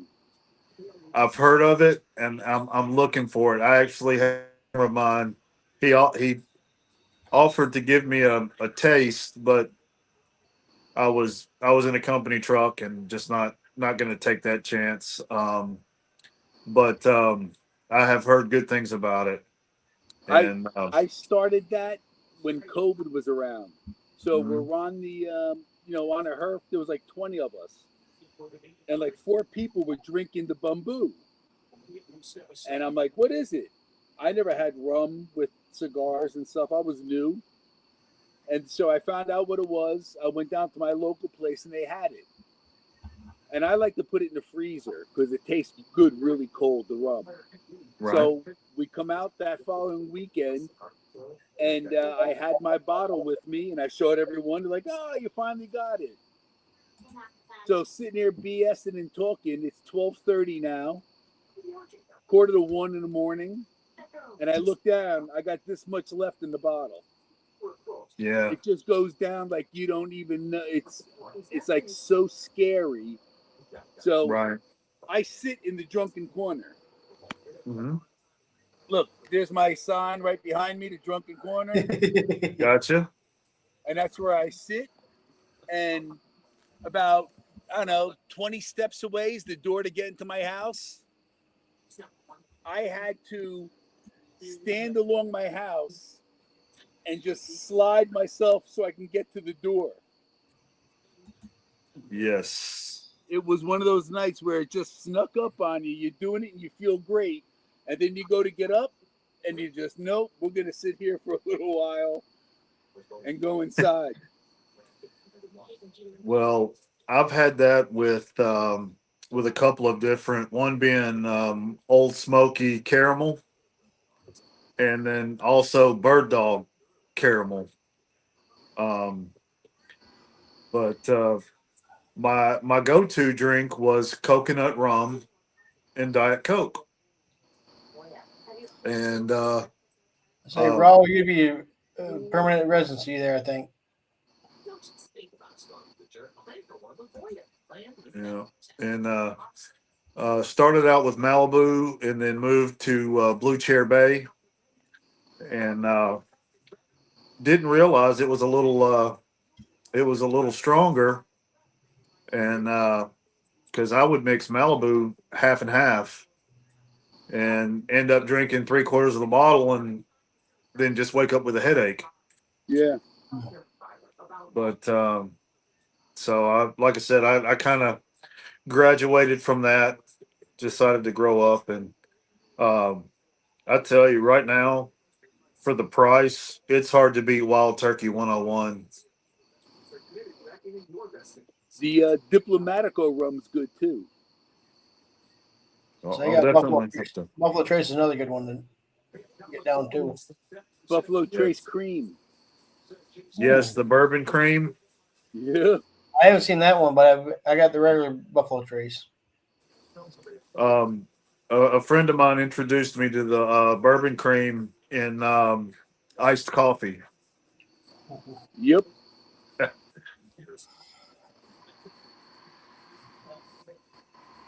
Life's too short to not enjoy yourself. That's Absolutely. true. Well, I try to live by the motto everything in moderation, including moderation. Yep. That's my Yeah, father whenever, used to say growing up all the time. There's nothing the matter with gambling. There's nothing the matter with drinking. As long as you know your limit and you do it right, you're fine.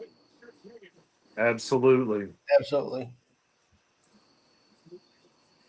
Well, we have some casinos about 45 minutes away from here in Tunica, Mississippi, and a lot of people would go down, and then other people would, look down on them. And I was like, look, what's the difference if you go down there and you have a set amount of money, say say $100, and once that $100 is gone, you stop. Mhm. Yep. Um, that's if that's your form of entertainment, more power to you. Because you're going to spend that on two movie tickets, popcorn, and drinks. Yep. Yep. Um, I haven't gone in with that much, but I've walked out with that much. yeah, It was a nice day. We went on the party bus, like $200 out of $10 in, and then did a little bit of the slots, and then did roulette, and that's where we were like, all right, we're done. Paid for our trip to go out to San Francisco to see my brother-in-law. sweet. We went down for my mother-in-law's birthday, and I said, "All right, I'm taking this $30 in. Once it's gone, I'm done." Mm-hmm. So I got about $10 in and hit for $30. So I put that $30 over to the side and said, "I'm going to finish playing this, Yeah, and then if I break even, I break even." right. And then about $8 more in, I hit for 60. So now I've got 90 sitting over here. Push it over to the side. So when I'm finished my 30, I'm done. Yeah, And then when I did, I went and cashed out my 90, because that's back when you had quarters coming out of machines instead of a piece of paper. Yep. right. And on the way out, my wife's uncle, was at a blackjack table and said, "Well, let's go piggyback." He goes, "Well, just put your money right here next to me and play your own hand." And I laid a 20 down and told my mother-in-law, I said, "I'll go in half with you." Put it down, and then we hit and doubled that.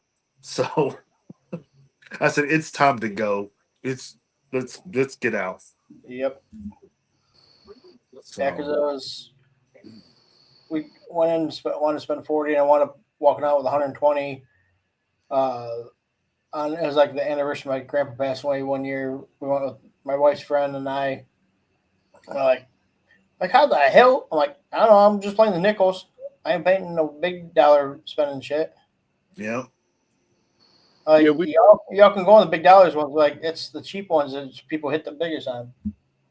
we went to Vegas for my brother-in-law's 70th birthday, and for going to the hotel, they gave you a $25 voucher to go down to the casino and stuff. So we all go downstairs, and I lost that $25, and you would have swore I couldn't pay my mortgage that month. I was so pissed off. And like yeah, they gave it to you, even though I mean you paid to get there, but like they gave you the money, and I lost it. I was like, "That's it. That's why I don't gamble. No way!" Like I was so right. pissed. Yeah, and the bad thing was there was no cash value other than being able to play it Yeah, in the casino. Yeah, Exactly. yeah.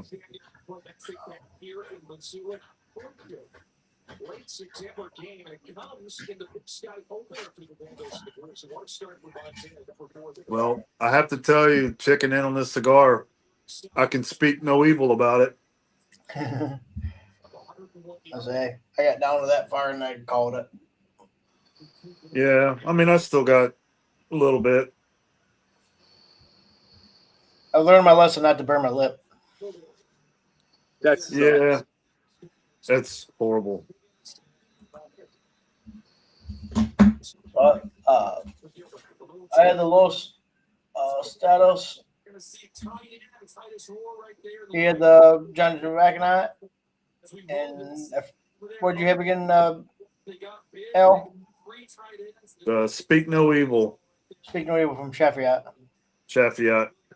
I'm going to learn how to say that eventually. I say wasn't that one, but it wasn't the three. It was another one that they had that I've had. Well, they also do the one with the clowns. Goldie Grace. Right. Golden Grace, yep. Yep, Golden Grace, and then I can't think of that one. They had one where it had like taped up hands on it. Yeah, that's the one I had. Yeah, and I can't think of the name of it.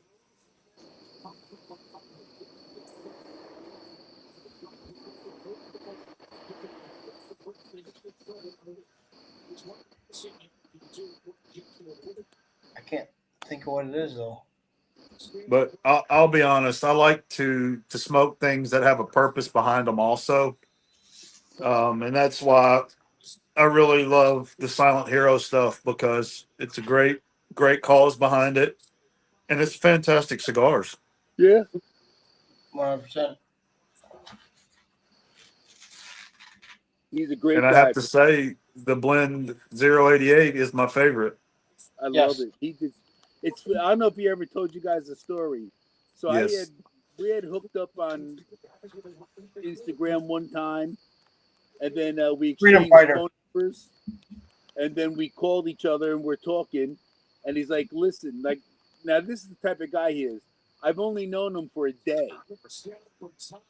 So the next day he calls me up. He goes, "Listen, I have a line of cigars, and I'm thinking, and I'm making one more." And he goes, "I want to know if you wouldn't mind if I named one after your brother." And I was taken aback, and I was like, "Wow!"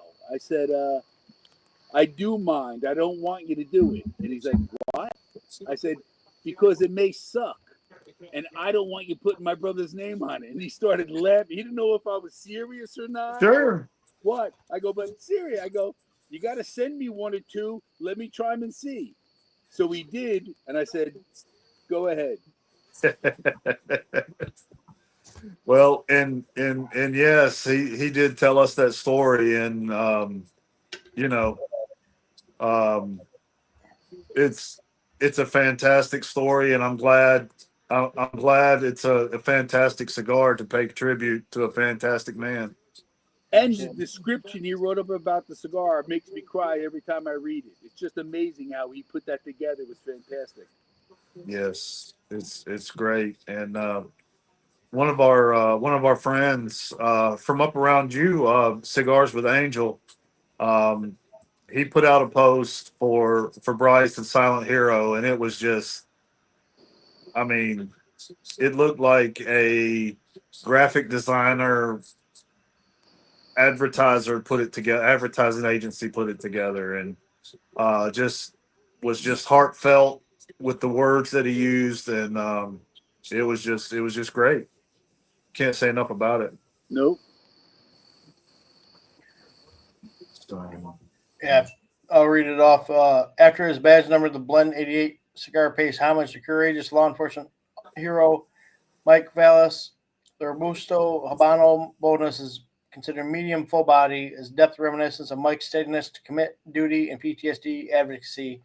Tribute is way to ensure this way his memory lives on and contributions are never forgotten. Yep.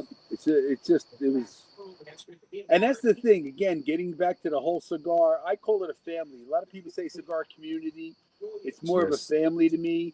And to get yes, someone that you've never known before, and then he goes and does something like that, you don't hear stories like that. You no, just don't, like someone that it's their company, it's their product, and what they're doing doesn't know me from Adam, and just makes you part of something. Yeah. It's insane. It And really like I is. said, the numerous times I've been at the shop, 90% of the time I have that cigar and I bring it up every time, Frank. yeah. It's just the outreach from people is just amazing.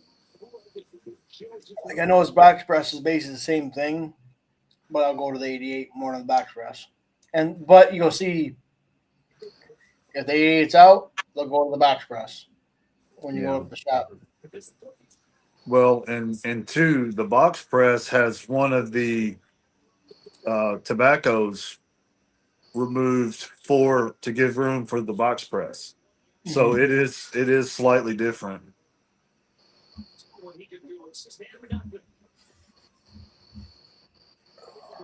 But and that's from Hayes Gray with the Patriot, the Mm-hmm. money they give back. Um, Valor, the money they give back. Um, I'm sure HDA gives back. Yeah, they do. Um, and the Chefiat cigars, they're fighting human trafficking. Um, and it's great when you can get behind a company that's putting out a product that brings us all together over a love uh, of a product, but then also you're doing some good in the world because you're supporting that company. I mean, that's just like supporting Dogs Inc. Mm-hmm. Um, those service dogs or service animals are changing people's lives for the better, Yep. and that's something that this crazy world needs. It's amazing. 22 veterans commit suicide a day. They've given out over 800 dogs. Not one person has committed suicide getting a dog.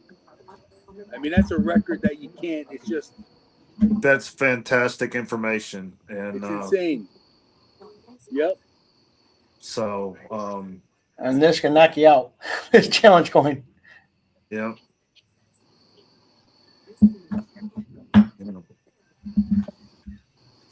so that's we at the Lounge Life and Howling with Big Al, where we definitely we're big proponents of mental health or health in general, and it's that's what we want to do. We want to create a space where people can sit and let their mind go, let all their troubles go for just a little bit, um, and get that little bit of release. And one of the things that I've tried to do is you never know what somebody else is going through, Hmm. and it costs nothing to be kind. Nope.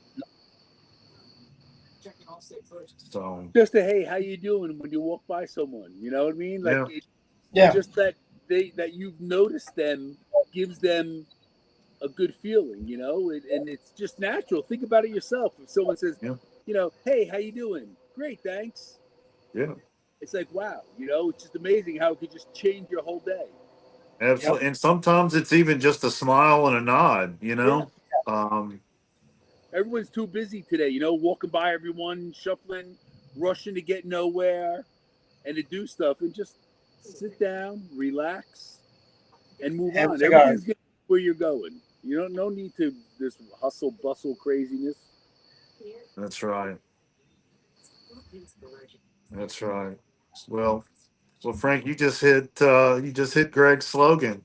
Yeah. Relax. Have a cigar. Relax, and have a cigar. Granted, I took a little bit from Crownhead on that, but I'll give credit where it's due. But that I stuck with that, and it's like I said, that's a great way to just relax. Most definitely. Most definitely. Anything you guys want to add on for this part or any part of with new cigar smokers? Like I said when I first got on, the new cigar smokers, try everything, see what you like. Don't take other. I'm not a big follower of reviewers and stuff because I might like something and they don't like it. You know what I mean? So it doesn't mean that you're not going to like it because they don't. Right. Try it for yourself And if you don't like it the first time, give it a shot again. I always give everything at least 2 times because, like we said before, it depends on what you ate that day, depends on what you drank that day, depends on what the mood you're in, Yeah. Most and the definitely. situation that you're smoking it in. That it all takes into effect, Yeah. and What's up, Randy? just enjoy it, and pick what you like. You don't. It doesn't have to be an expensive cigar either. A lot of people get No. caught up with, "Wow, I got a $25 cigar." Most of those are garbage. Right. Yeah. You can buy easy 12, sometimes even under, and they can be better than some of those high end ones. I'll give you those Sanja cigars. They're $7 a piece. I'll put them up against anything that's out there. Yeah. Well, you take a Herrera Esteli, whether it's the Habano or the Brazilian Maduro, at $12. It smokes with any $35 cigar you want to go. Yeah, Hmm. and really, like, how good could it really be? At one, it gets to a point where, like, how it's not going to change your life. You know what I mean? It's like it's a Right. cigar, and you got Right. something you enjoy it. What's the matter with that? Like, just be happy that you had a good smoke and a good 2 hours, hour and a half, whatever you had, and relax. Hmm. Exactly. That like the $100 conviction. Like, would I pay $100 for it? Probably not. Well, and I saw there was a story that was out. There was a $5,000 cigar, and I just don't. I don't know how good it could be to justify that kind of price tag. Right. And if it is good, let's go with it that it is good. Yeah. And Spectacular, even. Yeah. 5,000, you can buy a lot of cigar, a lot full of cigars, and enjoy them just as much Right. Right. You could have instead of just one multiple time. boxes. Yeah, you could Yeah, have multiple exactly. boxes of. Of what you like and smoke it all the time. Absolutely. Well, and I tell you, a solid budget stick that you can get for $4 on the high end is the factory smoke sweet. Oh yeah, it's a great every day. You can just buy a bundle of them and smoke them whenever you want. It's just Absolutely. So I've it's yet to try factory smoke. And that was the last time I went in the one lounge. They had it to where someone had broken open that bundle. I thought about it, and they're like, I'll go with ones I haven't tried or want to try. And well, that's another thing, too, is I always try and make sure that, yes, I'll get the one that I like for sure, but I'll also try and find a new one each time, too. yeah.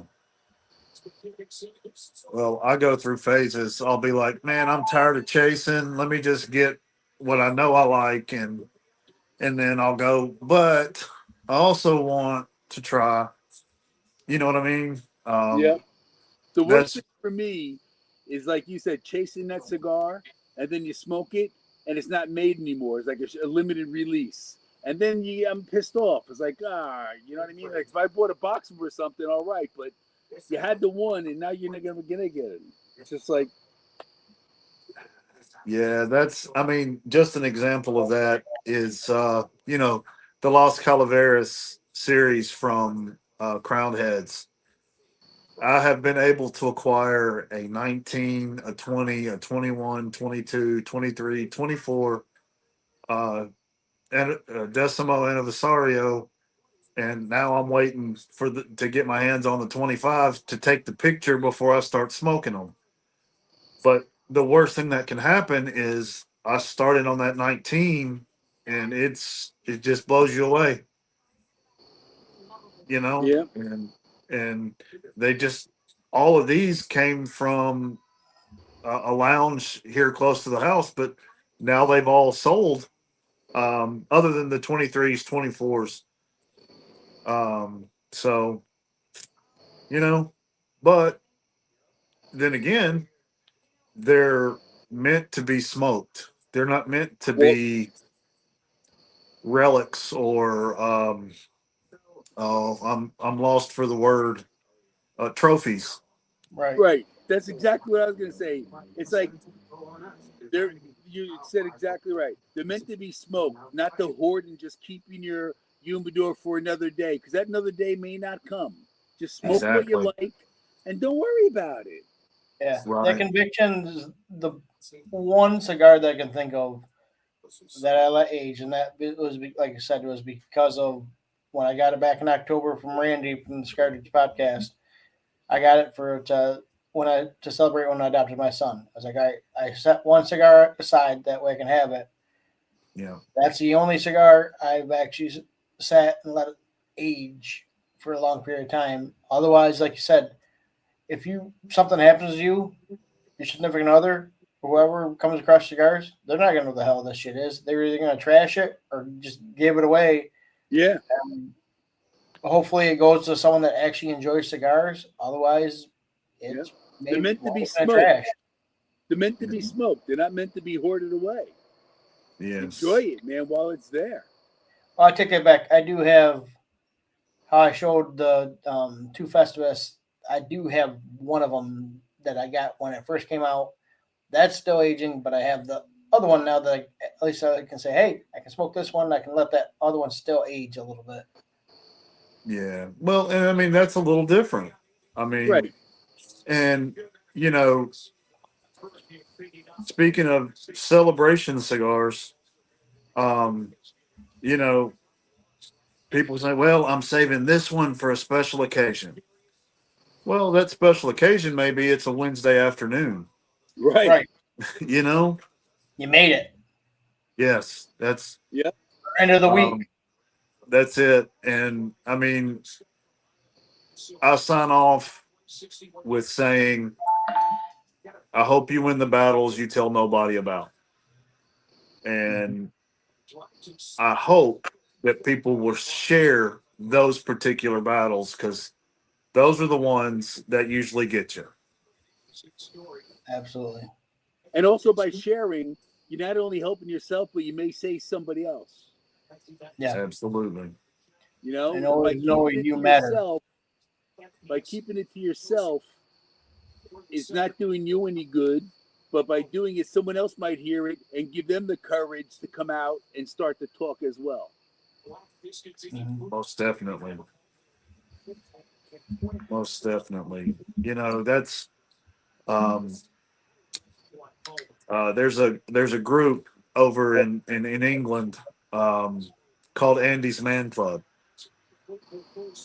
And it is a men's group similar to an AA, but it's about talking about things that you've experienced and um but you know a lot of sometimes when you get a group together, especially if they don't know if people that don't know each other, um all it takes is one person opening up. And just like just like when you're hanging out and people go it's time to eat, well you don't want to be the first one to go get the food. But when that first person does, it's almost like they give you permission to go. And Right. so I would encourage people to be that first person to open up because that's going to open the door for other people to open up and talk to. And the other thing too is that I do this with Bryce all the time. You know, like we have an open line. He'll call me whenever there's a problem. He'll call me. He'll text me. I don't care. You Yeah, know, I'm always there. And don't be afraid of not knowing what to say, because there you'll get some people who'll shy away because of like, wow, you know what? Like I don't want to say the wrong thing. You know, right, or I don't know. You don't have to say a word. right, Just like I've had many talks with Bryce, and we've been on the phone for an hour. I didn't say anything. We'll hang up and go, hey, Frank, thanks so much for talking with me. I really appreciate it. It made me feel so much better. I'm like, hey, anytime. Just lending an ear is all you Right. have to do. You don't have to give advice. You don't have to do anything. Just listen. Right. most definitely. Well, Just listen. and that's what I would encourage, to be there for people the way they need you to be there, Yep. not the way you think you need to be there. Yep. And also check in on some people too, because if you haven't talked to them in a minute, you might be, like I said, that deciding factor for them to where, like, man, someone actually thought about me without reaching out to me. I've had a few times where I've gotten text like, shit, I feel because we get busy with life, and I'm like, oh man, I haven't talked to them in a while, and I appreciate them reaching out, like you said. Yeah. Just that goes a long way. And that's the one thing about guys over women is that you could have a friend they haven't spoken to in 20 years, and you can pick up the phone, and it's like you just saw him yesterday. Yep. Right. You know what I mean? It's just to pick up that phone and say, hey, you know what? I just felt like calling you. How's everything going? Yeah. And you can Well, just pick up like it's nothing. well, and I think women they talk more often. They may talk on the phone to people every day or every other day, and whereas I think men, we're doers. We have to be doing something or fixing something, Mm-hmm. which is why the cigar is a great gateway to those conversations. Yeah. Absolutely. But I appreciate the invite tonight. Yeah. It's awesome. It's just to get out and talk. It takes a lot off your shoulders. You know what I mean? Like you feel a relief, and we just BS. You know, it was nothing crazy. Just by talking, it gives you a good sense of knowing there are people there, people to talk to, and I appreciate the invite. It was fantastic. Absolutely. I appreciate you joining. Like I said, I originally just had Al. I'm like, yeah, they send us out to a couple others. See if they join, they join. And I'm thankful that you joined, and thankful Al was able to make it on because I know, like I said, the last time he had some stuff come up, and Yeah, we said we'd do it again. So I'm glad we got to do it again. absolutely. It's well, and two, that's one of the things now on the Instagram live front. More and more people they'll start an Instagram live and say the host has to jump off. Well, one of the other people that are on that live will jump off and start a new one. Yeah. And Right. the same, and it um that's John Dean, the one of the owners there at Madre Tierra. Um, they were on till 3 o'clock in the morning, you know, and it's just one more cigar, just one more, Mm-hmm. and then you're five in. Yeah. And it's two So o'clock in the morning. exactly. So yeah, So I'm well, 3 in for the day, but I'm like, yeah, I don't need to light another one. yeah, Especially with it being 11 o'clock at night. I'm like, I knew I was like I told me earlier to take that nap. Well, I did, yes, and then I wound up nice. getting tapped in the face by my son. I'm like, come on, let me sleep a little bit, you little stinker. My daughter, she let me sleep, but he didn't. I gotcha. He I wanted to be gotcha. up. He wanted Daddy to be awake with him. I'm like, all right. My Well, wife, because he had a snack cup. He put on he handed it to me. I put it on my shoulder. My wife, she walked over, thought he put it on. I'm like, no, I did. I was awake. I was just laying here. yeah. He kept waking Well, me up, with yelling and tapping. sometimes a 10 or 20-minute power nap will help you power through. Yeah. Absolutely. That's when So, I was laying there on that uh, hammock earlier. I'm like, I could do this, but I don't want to fall asleep with a cigar. Granted, yes, a cigar won't burn out like a cigarette will, but I'm like, I don't want to even mess with it. absolutely. Absolutely. Well, and of course, laying down in a hammock, you're not going to end up with a lap dance, but, you know, Well, you might from a dog jumping on you. gotcha. And of course, when I say lap dance, I mean, ash in your lap. Oh yeah. True, true. You get a chest dance instead. That's right. That's right. All right. So, So thank All you right, guys I'm gonna hit again. the road. I got the gym tomorrow morning at 7:30, so I'm gonna go get some rest. yep. That's I was just about to suggest the same thing, but it's been a pleasure. Good to see you again, Frank. I Nice to appreciate see all you you guys. do. Thank Absolutely. And you.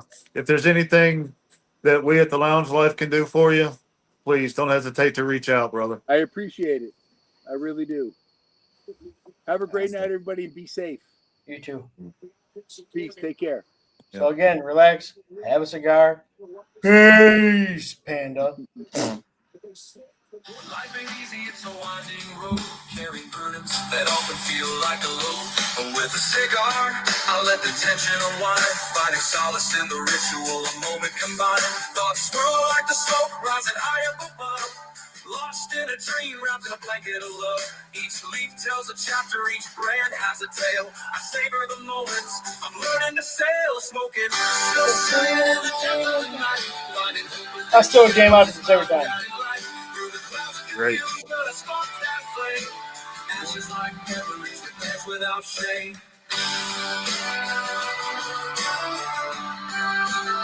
All right. Have a good one now. Peace. See ya.